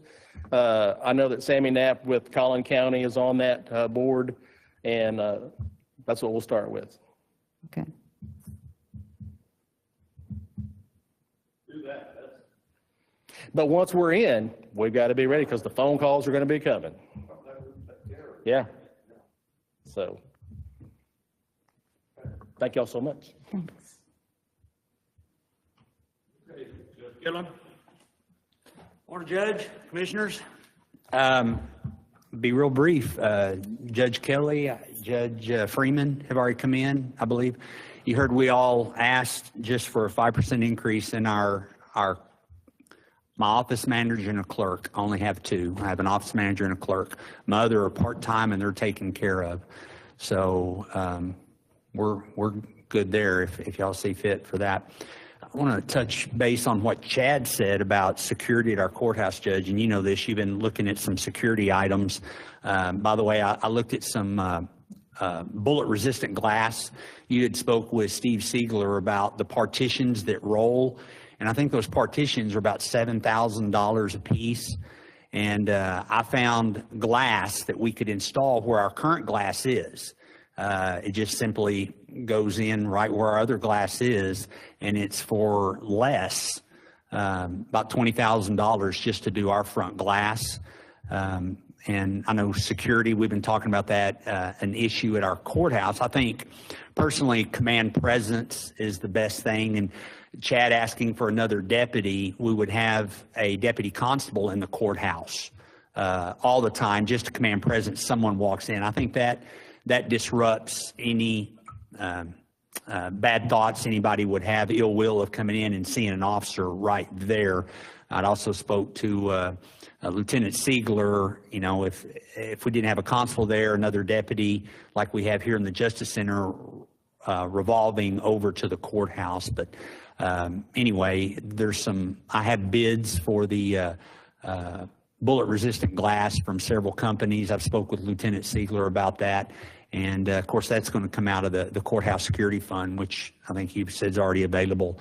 But that's something else we can talk about at a later time for that. So our office is, we've doubled the workload in our office over the past couple of years. I mean, y'all have seen our budget, our monthly reports. Past several years, we've been averaging $18,000 a month, and we're averaging $40,000 a month now. So it's quite busy, and the warrants are a big part of that. The cases filed. So our county is growing, as you well know. So, but we're keeping our clerks busy. So, questions? Steve, did you get Steve the quotes on the bulletproof glass at most? Yes, sir. It's cheaper than the sliding deals, and that's what you prefer. It's cheaper. I'm all for that. We got that, so. Sure. It's good with me. I'll talk to you. Sure. I've also got him a couple of companies because your office specifically, I mean, you kind of need that sliding partition. Yeah, and I agree because your office is, you know, wide open right there. So, but again, having an officer right there sure would be nice to have an officer in the courthouse, you know, present. So, thank you, ladies and gentlemen. Thank you. Okay, Jeff Young.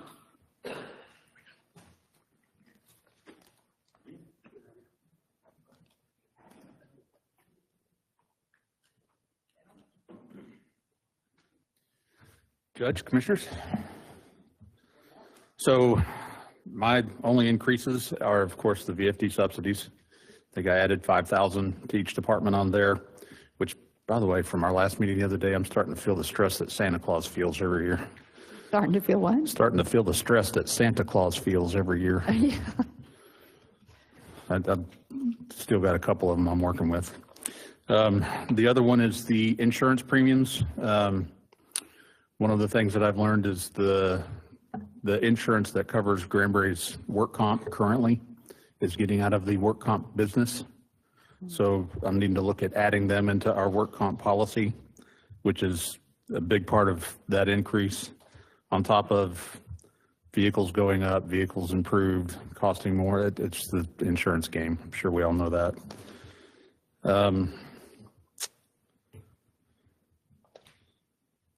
So on the appointed official, I'd ask to raise that to 83.2, and with that, I'm still probably the least paid fire marshal in a comparable county in size and occupation. I wasn't asking to be brought up to where the lowest one is, just closer to it. The part-time salary, I'd ask for an increase in the part-time salary so I can start utilizing my part-time guys more often. And with that, on the next one, the dues, books, and subscriptions, I'd ask for an increase in that one so that I can subscribe to the full suite of NFPA digital fire codes, so that if and when we do get into this fire code thing, I will have the digital copies of the NFPA codes. And in addition to that, once we have those codes and we start enforcing those codes, that's another reason why I'm needing more on the part-time stuff. I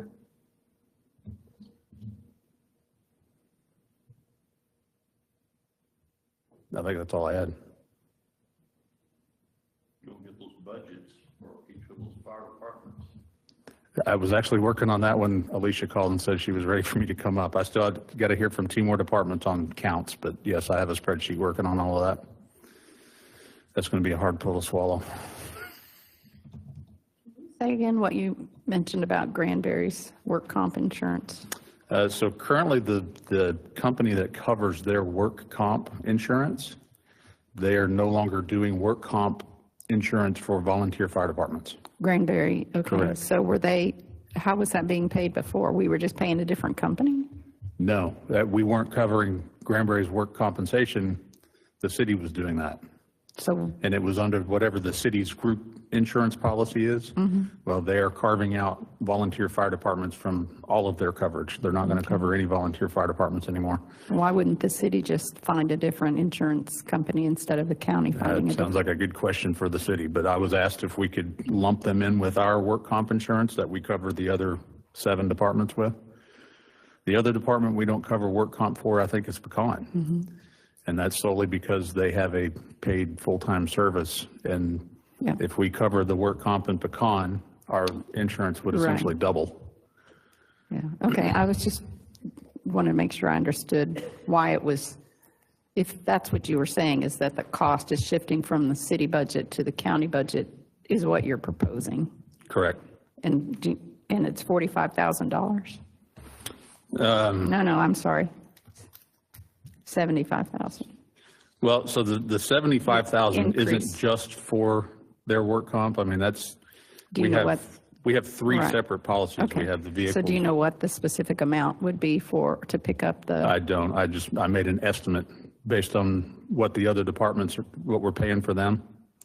Okay.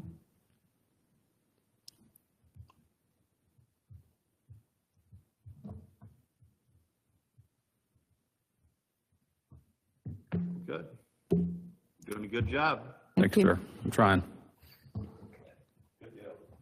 Mills?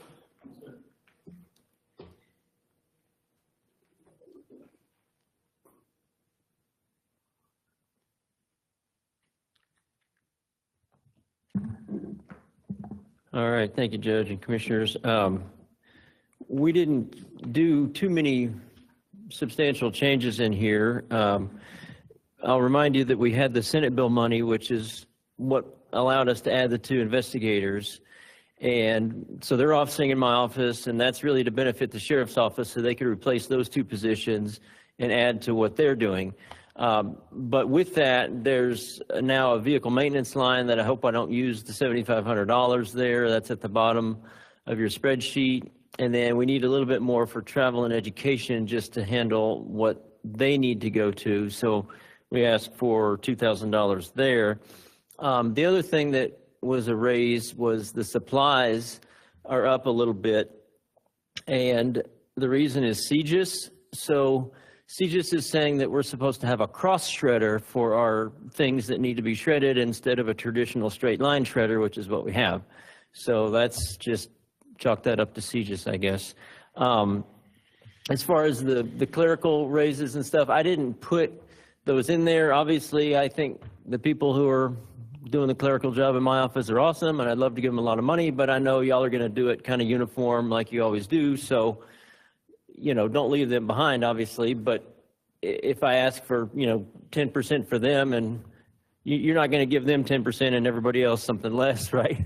So I'm just going to, ask for keeping in line with what they're making.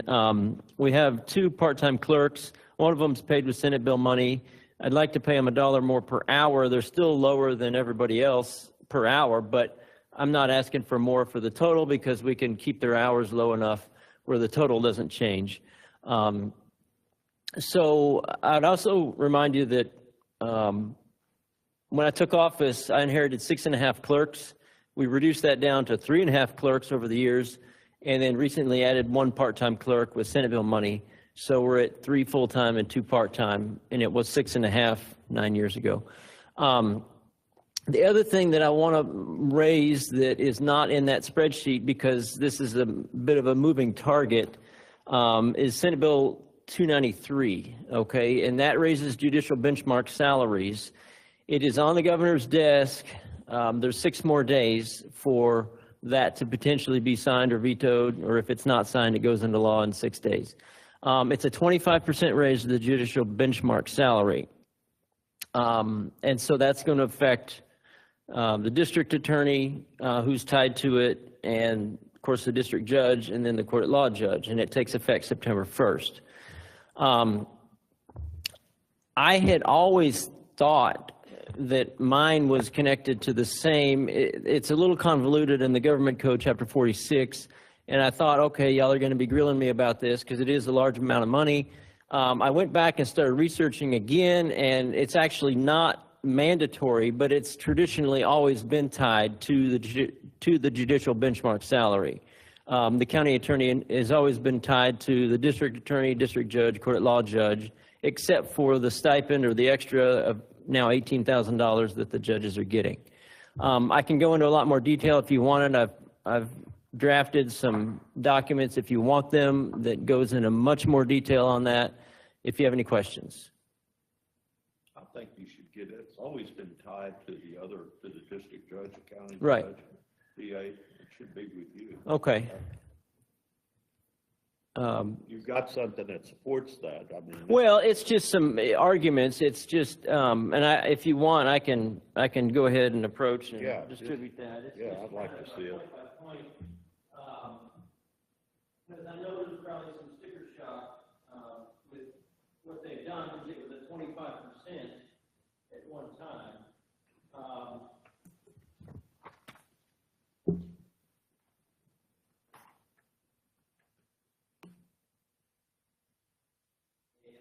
If you don't mind, I guess since we're just here, and this might be my only chance, if I could just read this so that the people out there can hear. Is that okay, Judge? Sure.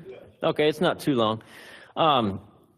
The legislature recently passed Senate Bill 293 with overwhelming bipartisan support in both chambers. This raises the judicial benchmark salary by 25% for district judges, assuming the governor doesn't veto it by June 22nd. Court at law judge salaries are tied to this calculation under Government Code 25.0005, and district attorneys are tied under Government Code 46.003. I'm asking you to be treated alike for the following reasons. Number one, the Hood County attorney position has always been paid in line with these other 3 elected attorney positions as far back as I can find records. The legislature raised the benchmark salary to $125,000 per year in 2005, and Stephanie and I found a record showing Kelton Connor received this amount in 2006, equal to what Vincent Messina received that year. When the legislature raised the salary again in 2013 to $140,000 per year, Lori Casper received that raise that year also. In 2019, I had an opportunity to apply for the vacant DA position, and in 2021, I had the opportunity to apply for the vacant district judge position. I didn't apply in either case, largely because my position has always been treated equal to the other 3 positions, and it didn't seem worth the trouble to try starting over in a new spot. If I thought the day was coming where this office would be a second-class citizen compared to the other positions, I would have made a different decision when those openings arose. Number 3. The state is paying for half the raise I'm asking for under Government Code 46.0031. This is consistent with the half they're paying for the court-at-law judge's raise. The strong implication is that the county should pick up the tab for the other half, which it has always done. I hope the county doesn't simply pocket the extra $21,000 from the state and not keep my salary in line with the other positions. Number 4, these raises don't come along often. The state raised the benchmark in 2005, then in 2013, and again this year. With the size of the raise being what it is, I strongly suspect there won't be another raise for another decade. Whatever you do to my salary this year will be what this position is paid for the next decade, regardless of who holds the position. I won't be coming along in the next few years asking for a 2% or 3% annual bump. Number 5, the bill takes effect on September 1st, so the other 3 attorney positions will get raises at that time. As a concession to the court to make this easier, I'm willing to forego a raise for the month of September, even though I don't really want to, which will avoid another budget amendment and cost me $3,500 compared to the others. And finally, number 6, some might argue that my position should be paid less since we just handle misdemeanors and not felonies. However, that's not how the legislature views court-at-law salaries, and they just handle misdemeanors too. And it's not how this office has been paid for decades. Thank you for your consideration. So that's basically the short outline of, why I would like to be kept on par with the others if and when this takes effect September 1st. Any questions about any other stuff? This is good argument. Thank you, Judge. Okay. Anything else? All right. Thank y'all. Thank you. Okay, Andy Ferguson.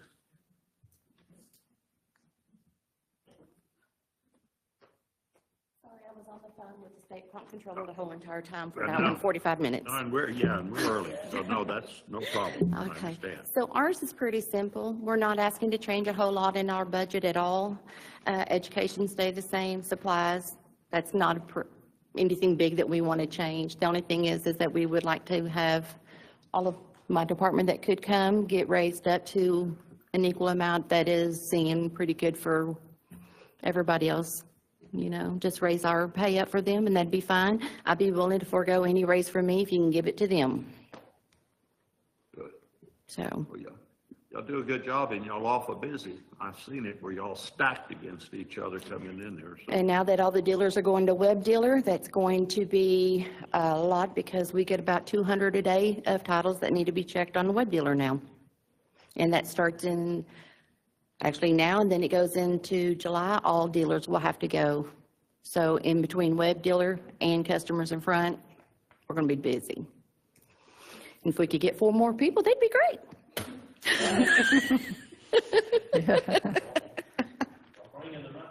Okay. Yeah. I've seen it. I've been in there and I've seen it, y'all. Yeah. It's crowded in there and y'all. Very. We want to keep everybody there too. Y'all got Yes. a good working machine there going, so. We actually got a really good team now, don't we? Yeah, y'all do, so. Good Yeah, job. so, but that's I don't it. have any questions. Anybody else have any questions? Give everybody that deserve it, give them all good raises, and we'll be fine. Thank you. All right, thank Okay, you. Thank y'all. Okay. Clint Head. This will be pretty short. The only change I'm requesting is to reduce the vehicle maintenance by $100. Reduce? That's your only change? Bye. No. See you. So do you anticipate any? We no longer have state inspection and just, I think the $100 was added on there last year to help pay a deductible for hail damage. So just take it off. Okay. Do you anticipate any increase in contract services with the Master Thoroughfare Plan project going, or we'll handle that out of the general fund? That's usually more than I have budgeted anyway, so we usually do it out of Fund 55. Okay. As far as, I figured interest rates will start dropping, but they haven't, so. So did the bill, speaking of bills passing, did the bill pass, do you know, that allows third-party approval of plats? I don't know. Allows for what?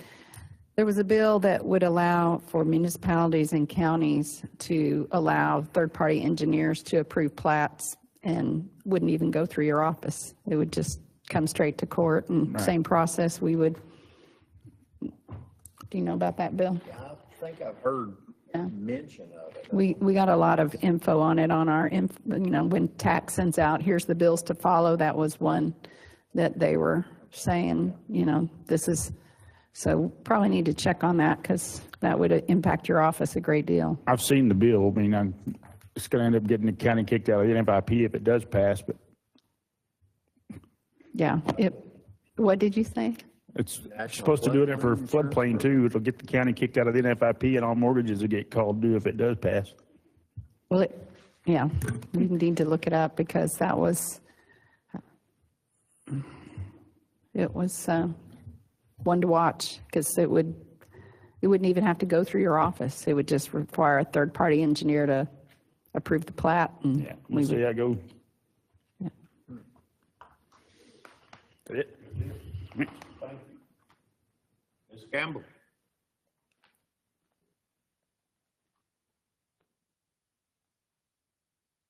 Good morning. Good morning.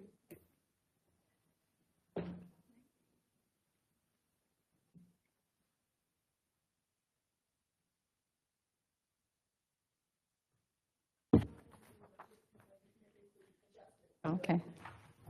Thank you.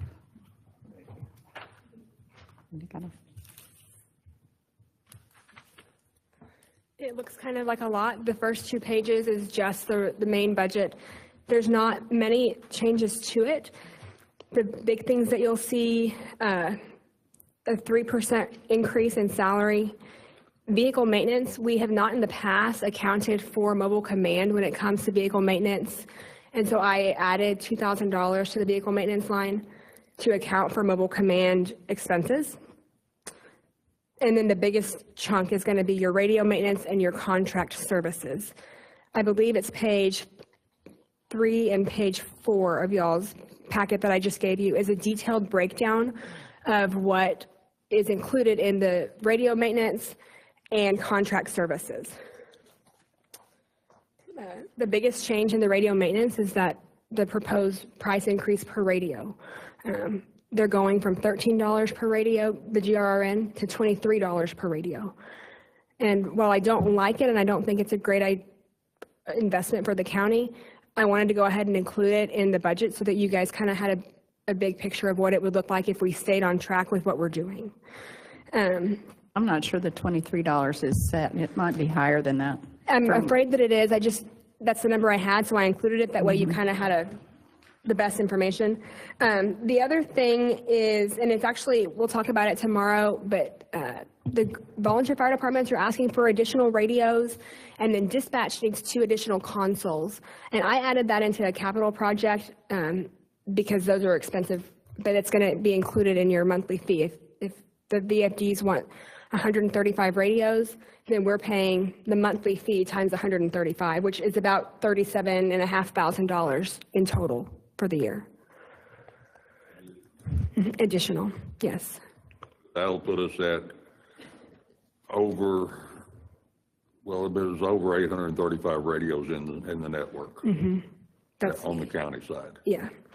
The other thing that you'll see that we added in the radio maintenance is at the very bottom, I highlighted it in green. It's equipment repairs and replacements. This past year, we ran into a couple of issues where we had parts that needed to be repaired, and we were kind of scrambling, trying to figure out how to get them repaired. Last year, we purchased the microwave monitoring installation and the generator repair service. So those are in red. We don't need those again this year. I would just like to move that money and keep it aside for repairs because when something goes bad at one of the towers, it needs to be fixed sooner rather than later. So where do you have the, okay, so the 330 is the existing radios times the proposed $23? That is, yeah, that's the So where do you updates. have the additional fee for the radios being asked for? That's on the very last page. I added capital outlay, and you can see the radio additions. It's $242,000. That's for the 135 radios that the VFDs are asking for, 3 new Harris consoles for dispatch, and then 2 portables. Those are also going to go. Those are going to go in our radio room in the EOC. Okay, so the, taking out the warning siren project, we're looking at about 1.3 just for radios, or is there something else that needs to be taken out? The other thing is the Crescent Tower, and we can talk about that tomorrow. We can talk about it today. We need a tower in Crescent, and it's something that, especially depending on how the court would like to move forward with the GRRN, we need to look at heavily. And so I went ahead and got pricing based on the last 2 towers that we purchased, and included it just that way you have a kind of a big picture of what we're looking at if it's something that you guys want to do. Okay, so just for the Granbury contract, it's 242 plus 330. If, with the addition of, If the all of court these will purchase radios all are the purchased. radios, yes. Okay. 330 plus 242. And we're still, the city sent us their draft of the interlocal agreement. We've been working with the county attorney on making some changes. We've added a lot of things and revised a handful. We've not sent it back to them yet. To my knowledge, it's not gone back to city council. I believe that'll be July. So I imagine that the radio cost is going to change quite a bit, but this should give you a pretty up-to-date idea of the information that we have. Yeah, so that's just for everyone's information. So with the addition of those radios, it'd be to be on the Granbury radio network about $572,000. That's at the $23. And I don't think that's staying. From when I talked to Mr. Kaufman, they were relooking at all their contracts and figuring in some additional costs that they didn't think were being included. So $572,000 a year. So they're talking about going up? Oh, yeah. Even more than the 23. Wow. Huh. I thought I heard somebody say that a minute ago, and I'm like, surely I misheard or misunderstood. You heard me something here. correctly. So They're not set. doubling the cost on a fixed cost is not enough? No. We need to go more than that? Well, that's the impression that I got, but we haven't, like you said, we haven't seen the revised contract yet, so we'll see it. We'll see the number. The last thing I have, and then is contract services. I added that line in our budget. We typically pay for Everbridge, and then we have AED 123 that services all of our AEDs across the county. We paid for those at a 5-year plan 5 years ago. So we're going to need to start budgeting for that this year. The other thing is I added $5,000. I think it's really important that the county provides AED and CPR training. It doesn't do us any good to have AEDs in every building if we don't have staff that knows how to use them. We're working with Texas EMS on coordinating a training, but I budgeted $5,000 in contract services for that. That's really important. I have a family friend that was on a ball field in another town and had a heart attack, and no one knew where that AED was. Yeah. And he's still in a really critical condition. He has not recovered. Yeah, in fact, Ricky from Texas EMS sent us an article. A school district got sued because their teachers didn't use an AED on a student because they didn't know that it existed. So I think it's really important. So I just added that into the budget for $5,000. That should get us 150 to 200 employees trained. So I think that's a pretty fair number for the whole year. Any questions? I know I gave you a lot of information. Thank you. Thank you. Good job. Good job. You know, it's 10:30 here, the rest of everybody's not till the afternoon. We don't have that many left here. The Veterans Services, Linda Mellon, wants no changes, so we don't even need her. The library, she's just asking for 3%, so there's no really change there. The treasurer, the extension agent, and the jail then.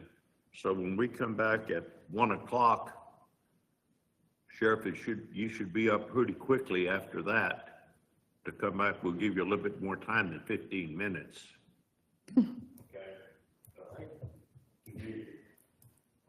We could finish the commissioners and the county judge in about 2 minutes or less.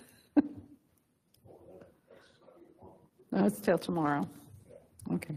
So at this time, we're going to adjourn. I'll see everybody back at 1 o'clock. Okay?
You're fine, right there, yeah. Okay, Leanne McCoy is out at training this week, and it's payroll week, so her staff is busy processing time cards at the moment. She asked me to represent her today, and she wrote me an email, so I'm just going to read it to y'all. She said, "Good morning, I'll be away at County Investment Academy. I wanted to give you the information for my budget. Please let me know if you have any questions. I'm not asking for anything out of the normal. I would like the incentive to increase, as she has an employee moving to receive this in the next fiscal year. Her usual request that she would like to see her staff receive a 5% increase. Longevity increases normal. She says the credit card fees should be increased unless we would like to increase the fees to the customer. Currently, these fees are coming from animal control and library. Animal control charges $1 per transaction, and library is 1% of the transaction."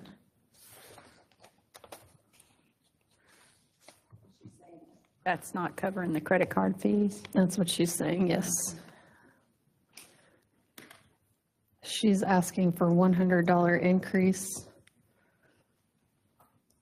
I can look that up and let you know what it's trending at, but I'm not sure I can get on at this second. I can try.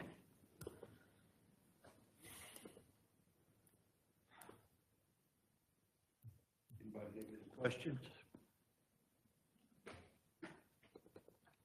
Good. Thank you very much. Okay, so the treasurer, extension agent, sheriff? Well, the extension agent, she's out on paternity leave, so I guess, Sheriff, the floor is yours.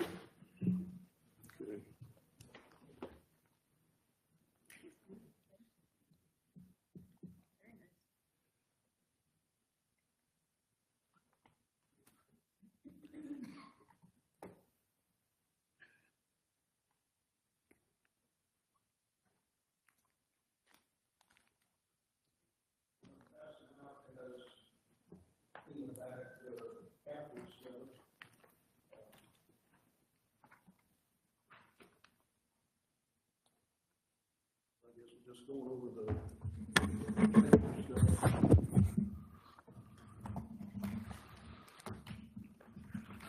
out of the budget. So is there a certain place you want to start, or just go down this booklet that I've got? So the first part, the budget outlines, I am requesting overtime.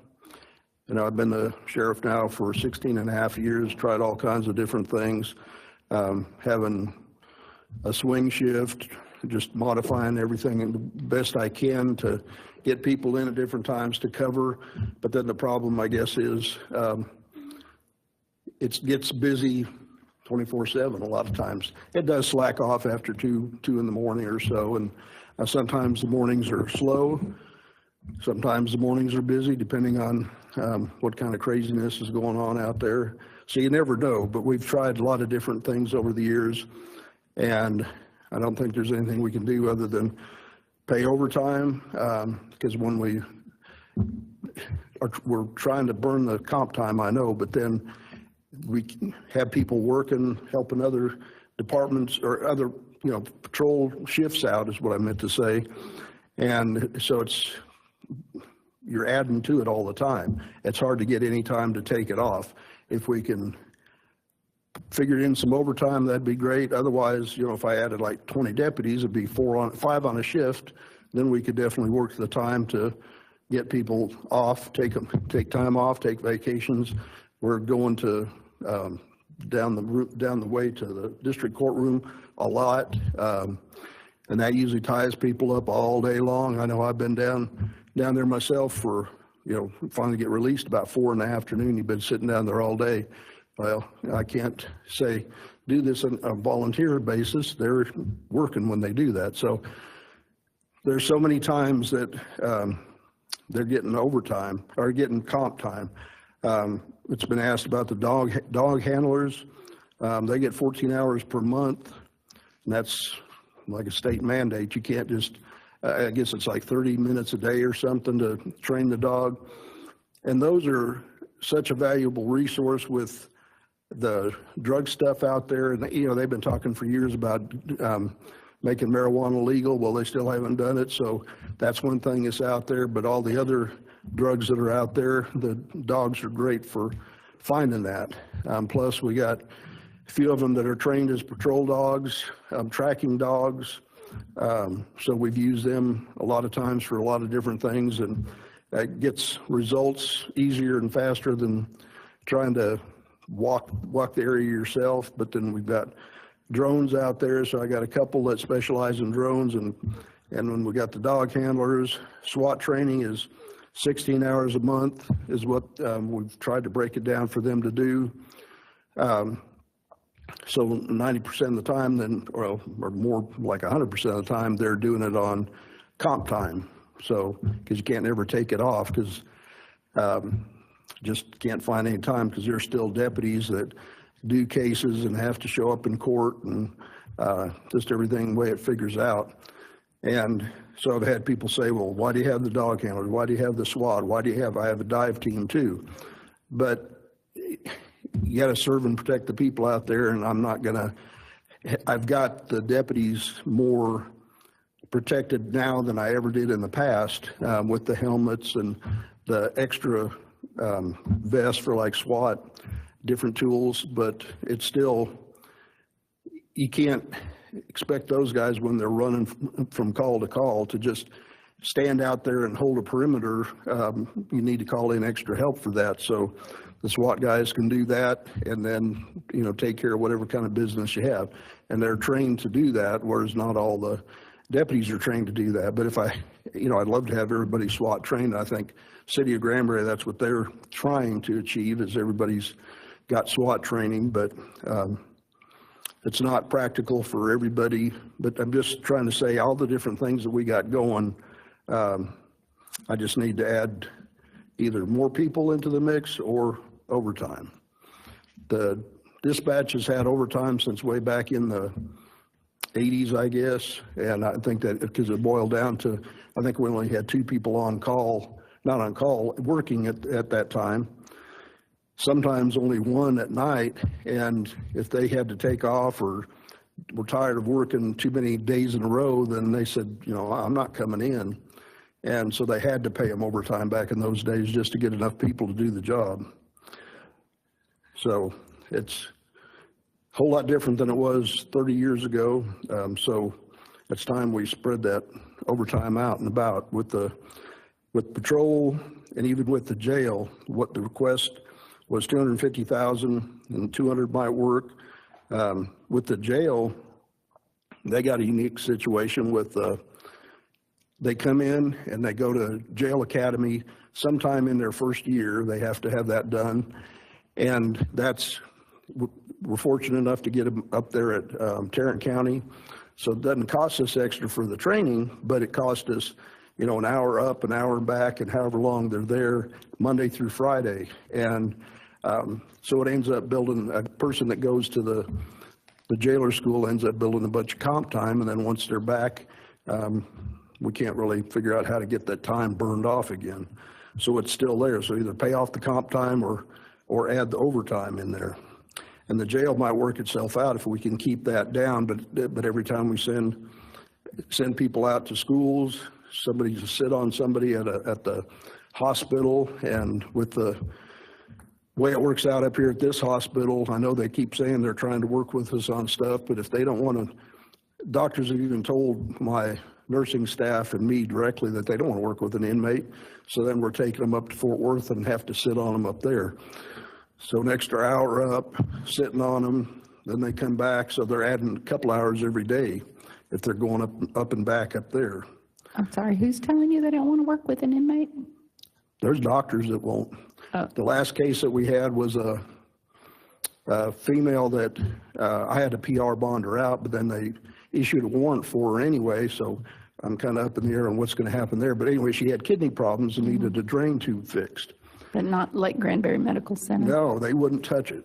One of the, what do they call them?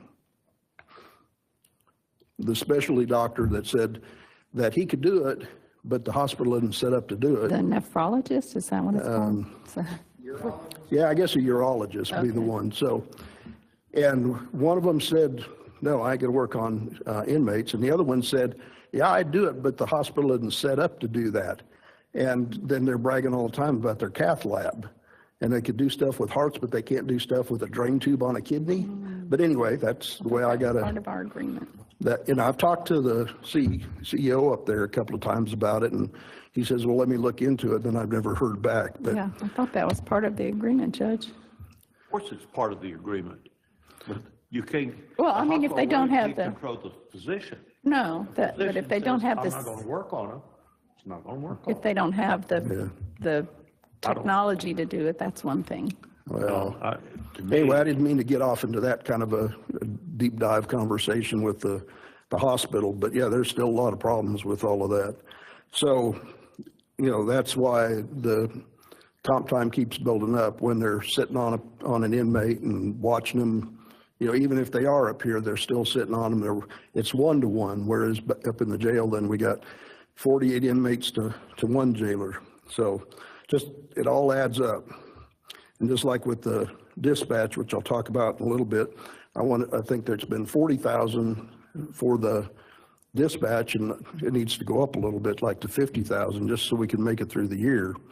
Years ago, it seemed like we didn't quite make it, and the treasurer would help find money in different places so we could keep it going for the rest of the year. We try to prioritize, if somebody's working somebody's whole shift, that's an overtime thing. If they're just working a few hours here, a few hours there, going out and doing something else, and it's a comp time thing. So we're trying to work it both ways.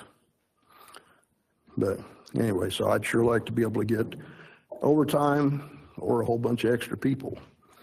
And number 2 on that page, salaries, pay scales, and steps to remain on the current schedule for patrol and corrections and dispatch, but please give a cost of living if you can. It's been a few years since we got the raises for the deputies, and I've started to hear again, well, this company pays more than that, or this city pays more than this city or that city, and I can make more at this county or whatever. So people are talking about the younger kids, that they don't care about the insurance and all that. They just go where the money is. So I hope I don't lose any. And then with clerical, I'd sure like to get them a decent raise. They're one of the lower ones on the scale, so I put in for a 4% raise. Thought you were going to whack me in the head with that or something.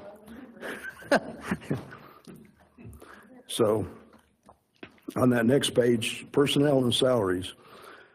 So new positions that I'm asking for in dispatch. They're getting bogged down sometimes when we get so many warrants in from everywhere, from my people causing it, from the city of Granbury causing it, and other warrants coming in from every place else. So it would be he calls it ECS duty, emergency communication specialist, along with warrants, entry, backup, TAC. So the TAC is the one that takes care of making sure we're up on all the CJA stuff, and that's Ms. Rodriguez that takes care of all that for me. And that's a full-time job, just making sure everybody's up to where they need to be on taking the test and passing the test and getting their fingerprints done and all that. And so they could be called in for influx during peak times, but we need those warrants taken care of, and that's, if it's not Ron taking care of that, it's the dispatchers that are taking care of that. So it's time with our growing pains that we need to add another position just for taking care of the paperwork. The next one down is a radio technician. That's Travis, basically. So he's in under dispatch right now, and so I don't know how you guys wanted to work that, but I don't want to lose the guy. He's very, very smart. And what the city did to get rid of him, that's on them, I guess, but we don't want to lose him. So that's something to think about. Patrol deputy, next one down, patrol deputy at the Justice Center. We've got 3 ever since we had one retire. We've had just 3 instead of 4. Siegler's always down here helping do a lot of stuff. He's been, in and out with being sick with stuff. He's got heart problems. So and he's still on light duty. So technically he's not supposed to be doing a whole lot. I have my mental health people down here a lot, and my chief deputy's down here a lot, taking care of helping cover for lunches and different things. But it's, when they have these big courts, then it's all hands on deck for stuff like that. And so it takes time away from mentals, it takes time away from a lot of different things. So I need to add that 4th person back over here, which is 3 just isn't getting it. Oh, salary adjustments, next one down. A number of years ago, we put it in that they'd be a few thousand less if I hired them to go on to the school, to the academy, and then when they got done with the academy and I swore them in, then they'd get a few $1,000 raise and go to a deputy. Well, that pay is still the same and I didn't write that down, 40-some thousand, but then a patrol deputy is 60-some thousand. So that position that they're filling while they're going to school is still that same position. So I don't know why we can't bring that up instead of, because we had a couple that have went through that and just about, they had to go out and find another job because they weren't making enough, plus they were going to school. And so it's kind of tough even when I get those guys out of the jail that are making a little less, because I had a couple lieutenants out of the jail making more money, and then we cut their pay. So that keeps people from wanting to move ahead too. So I need to move that up. That was fine 6, 7, 8 years ago, but before we got the raises, the money kept going up finally. But so we need to increase that like $14,000. Yeah, I think that we corrected the part about taking a cut, didn't we? We said 42 or what they're currently making, like 47 or what they're currently making. So that was 6 months ago or so. I don't remember exactly when that was, but we did. Yeah, it needs to go more than that, because those guys, I've got one in the academy right now that he says he appreciates the job, but still, some of these guys are thinking about going out and finding a part-time job working at Walmart or something, just so they can make ends meet, plus they need to study so they can pass the test. Yeah. So it's a patrol deputy position, so why can't we pay them, maybe a little bit less than that? And back in the day when we first put that in there, which was before this court, it was, I think it was like $3,000 or $4,000 difference, but now it's like $14,000 difference. So, and we already got that pay covered for that person, so why can't he use it? So, yeah, I need to come up a lot more than that.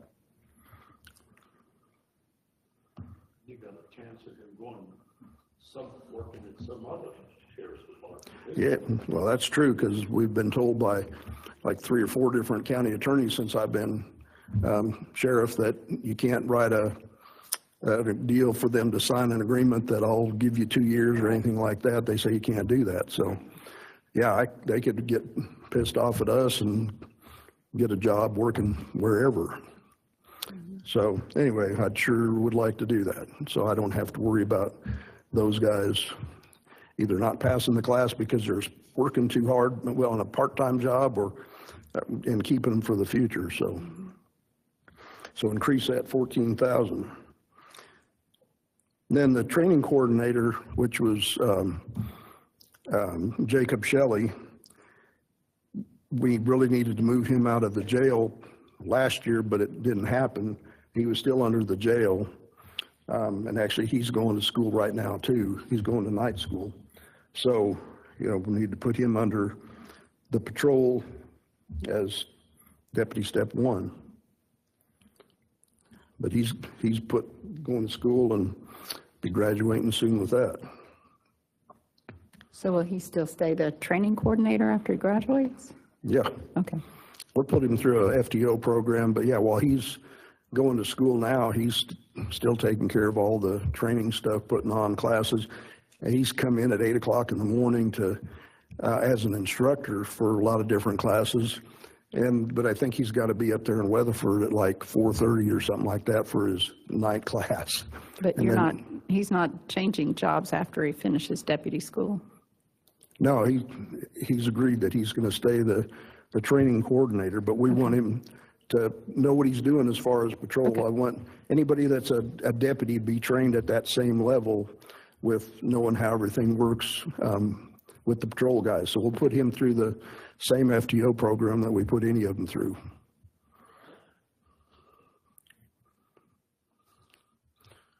And they wrote up a radio technician, CAD administrator,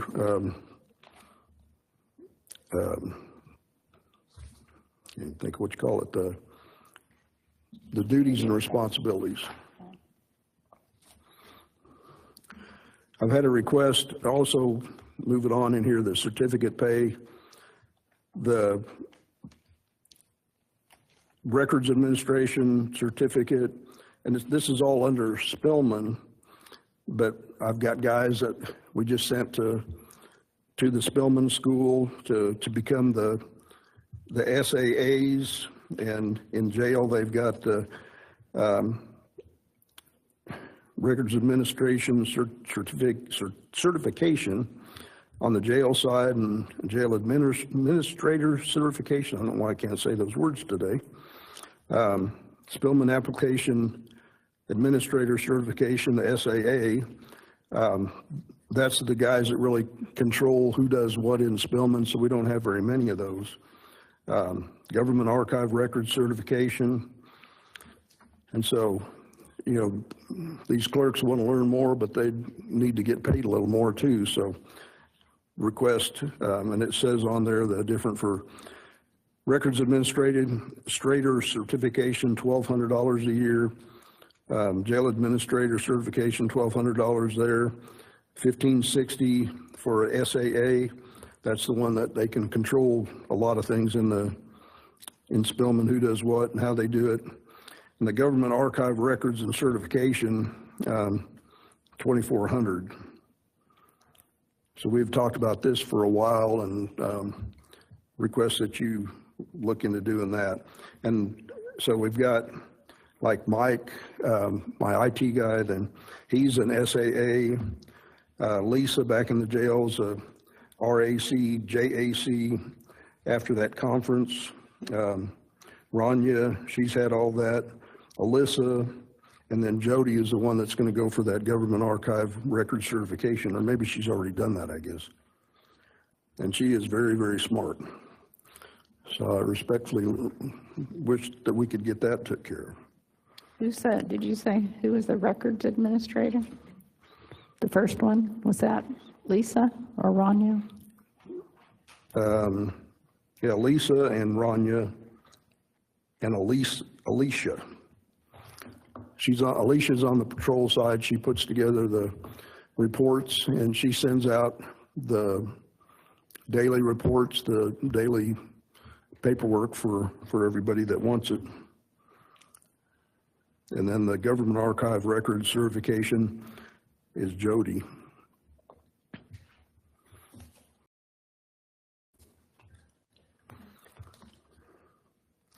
I'm guessing this goes into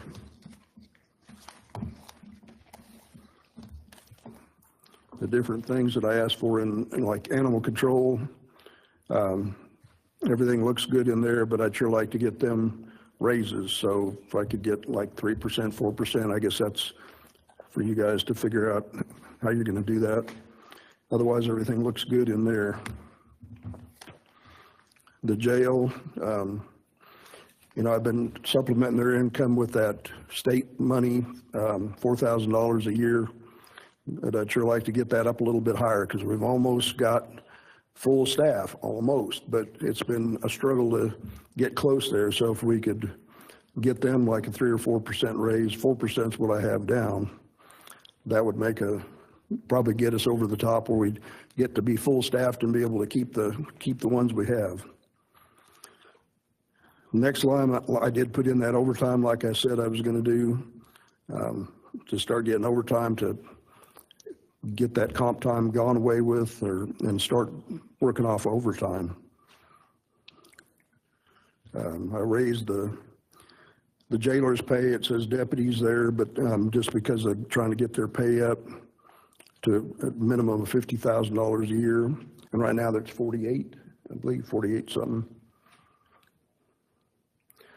Down at the bottom, the non-grocery supplies, we need to come up $4,000 there. That's just based on what we've used. So that brings it up to $94,000. Costs are going up anyway. Coveralls and bedding, add $4,000 to that, make it $25,000. And then out-of-county inmates, I know we were talking about that and how it affected on the Teams meeting the other day and how it affected the cost per day, but it's still a jail cost. So that's always probably going to go up. So however you want to figure that or whatever budget you want to put that in. I guess a number of years ago, the court moved the fuel over under purchasing or something like that. So, but it's still the cost of doing business with the inmates. And stop me anytime you got any questions. Justice Center, I already talked on the next page over, I already talked about that. I need to add one more deputy down here because it's just taken away too much from all my other deputies. And then add like $150 more for supplies. But other than that, it'd be the same. So plus one more deputy. And dispatch, already talked about that tech position. Warrant tech position, and add like $10,000 more in overtime from 40 to 50,000. Supplies and equipment, 612. Add, so bring it up to 12,500. And with the higher cost of training, go from 21,886 up to 25,000, so $3,134 addition on that. And all those people need a raise in there too, if you guys can see to it to do that.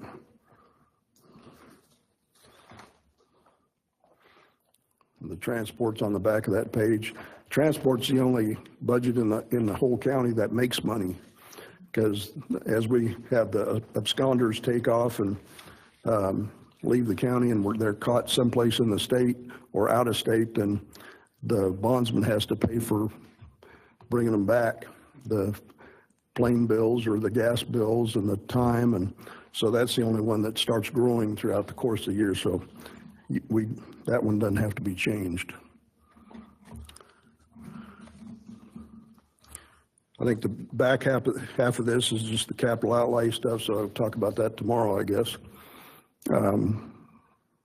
Thank you for looking at the Axon stuff the other day. So that technology is going to make this county safer, more efficient deputies to do the stuff, so I greatly appreciate that.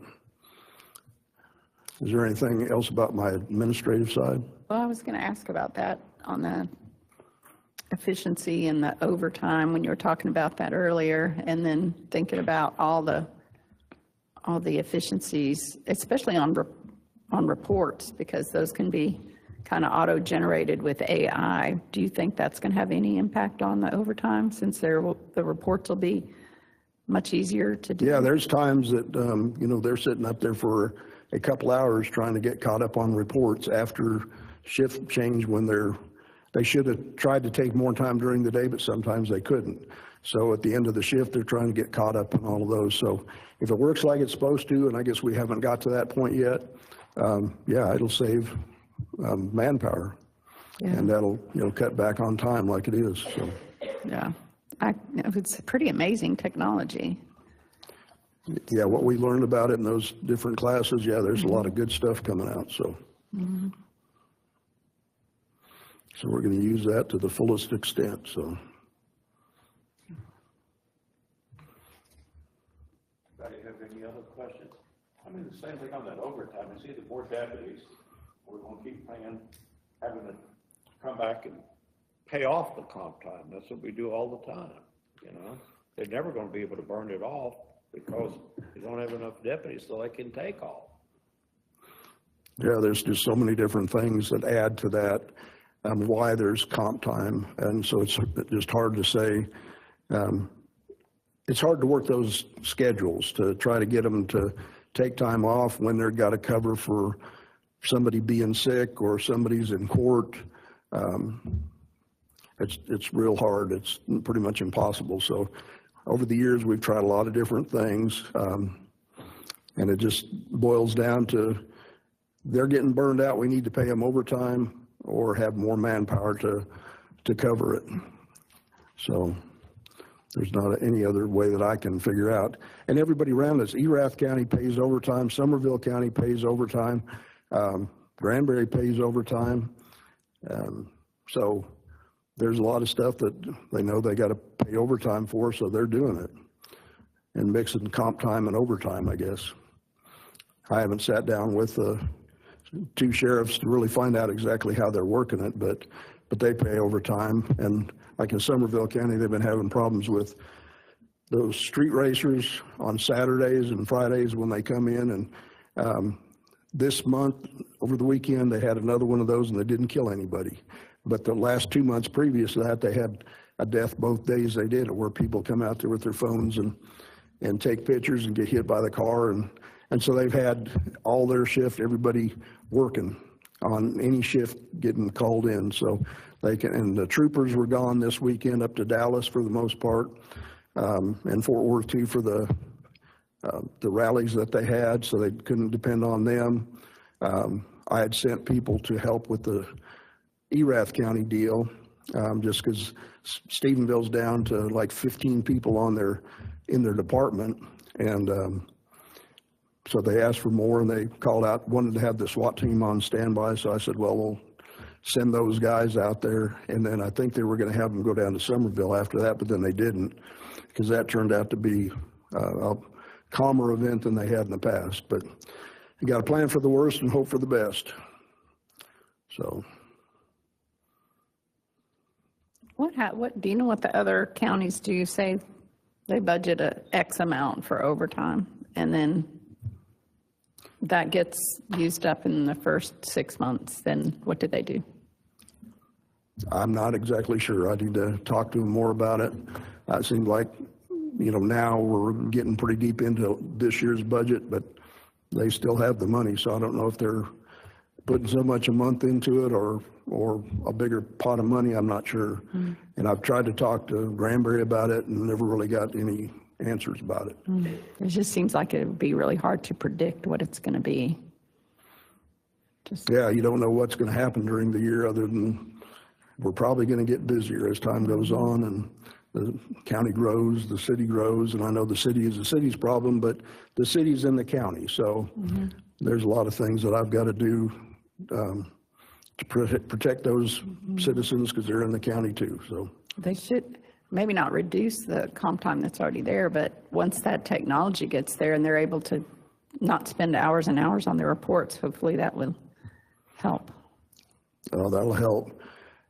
In the last few years, we've had the crime scenes that we've dealt with, those 3 that got murdered in Parker County, that affected us because they dumped them in Hood County. So I had to get people up there, the divers up there, to fish them out of the water and help them with that stuff. So that was just one, and I don't know how many hours we dedicated to that, but it was a full day just with that. And I had like 5 people out there. So the on-call investigator, the dive guys, which a couple of them were investigators too. But years ago, I used to send the on-call investigator out to a crime scene if we had a shooting, a stabbing, something like that. And I'd go too, and we just tried to do the best we could. And it's like, this is ridiculous. We got to have more people out here. We got Janine now that does crime scene stuff, and she's got all kinds of certificates, so that's great to have her. And so we'll get more people out there to start with and get it done, and instead of having one person rack up a bunch of overtime or comp time, and just but it's kind of spreads it around. So you got people getting a few hours here or a few hours there, but it's just kind of boils down to manpower. You can't, I've been bitched at so many times over the year, well, you guys aren't working on my case, or not working hard enough on the case, or, it's not our fault that the family member got shot or stabbed or something like that, but we're doing the best we can. So, and they don't see it that way a lot of times, but we got to put in the work and get it done. We've got the Rangers that'll help us, and sometimes they're busy though, and, we got to just depend on ourselves to get it done. And I think everything's running pretty smooth and keeping the citizens pretty happy right now, but it gets busier all the time, so. So have you got am I missing it, or do you have a spreadsheet in here that shows all the OT that, per deputy, and what we're actually looking at in hours of OT versus comp? No, I didn't put anything like that together, because I haven't heard anything real positive about doing that. Just burn down your comp time. Well, we can't burn down the comp time. So, and it's too unpredictable about, from month to month, who we're going to build the comp time with. So I didn't put together a list like that, but if we could have some overtime to be able to help with the ones that need you to cover this shift tomorrow or the next day or whatever, those are the guys that are going to be using overtime, whereas somebody that's just taking too long to do their stuff, we'll just get it done. It'll be comp time, and we'll try to get it burned off when we can. So, and we have a lot of days when we're trying to have people work other shifts just because somebody has to go to school or somebody has to be off for one reason or another. They're sitting down there in district court for a court hearing or something. So I don't have anything put together how much we'll use every month, but we got to start somewhere, I guess.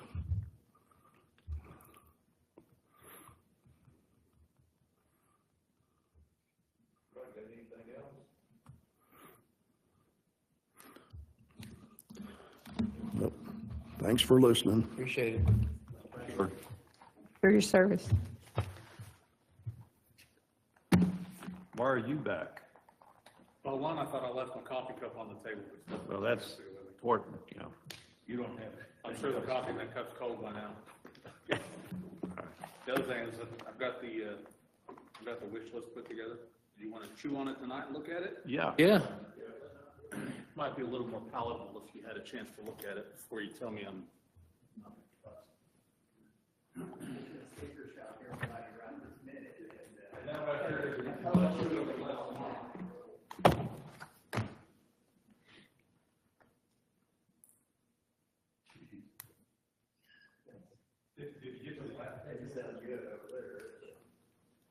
Like starting off with Granbury, slides.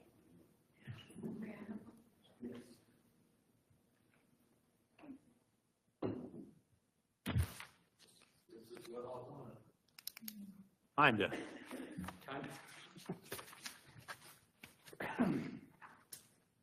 The only thing that I will throw on there, on the, not the last page, because that was just something I used for calculation. Jeff, would you stand at the microphone? Oh, I thought we were just chatting. Sorry. On that last page, or the second to the last page where it has the two numbers at the bottom that are highlighted. So with what Granbury asked for with their two engines and what Station 70 asked for with their engine, those basically would be replacements on the refurbs. If we wanted to consider getting the other two refurbed replacements in line, the bottom line there is adding two more engines. And so that very bottom yellow line would be with all of the refurbs replaced and everyone else having a truck. What? This is expensive, just imagine if we had to pay for it. True. If we were paying them, I mean, compared to how many employees the sheriff has, if we had that many employees for all of the fire departments, yeah, I think this number here would almost be Double. quadrupled. Yeah. You'd be welcome in this. So tell them again, the 8.8 is what? The 8.8 is, so there's two departments right now that are operating with refurb engines that did not request another engine. If we wanted to tack on to the order and get those two replacements in line, then that would be the 8.8. Adding two more replacements for the two refurbs. Correct. That's that yellow line right above it that shows the two more engines. Okay. And Ms. Matlock, where are we on the tax note again? The tax note. Current tax note? I think we have one more payment.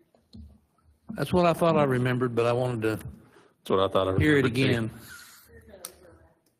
Yeah, we need to incur some debt. Well, I hate to say it, but I'm happy to help with that. Yeah.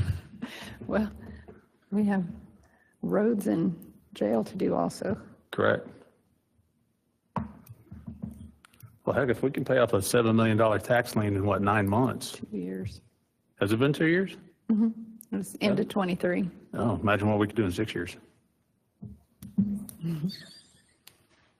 Sorry, I'm just trying to be. Yeah. Thank you for that sidebar stuff there. I appreciate it. Did we fire I guess that's it. See y'all at 8 o'clock in the morning. I think we fired our yard guy. It's only 2 foot deep. I was gonna go home and get my mower.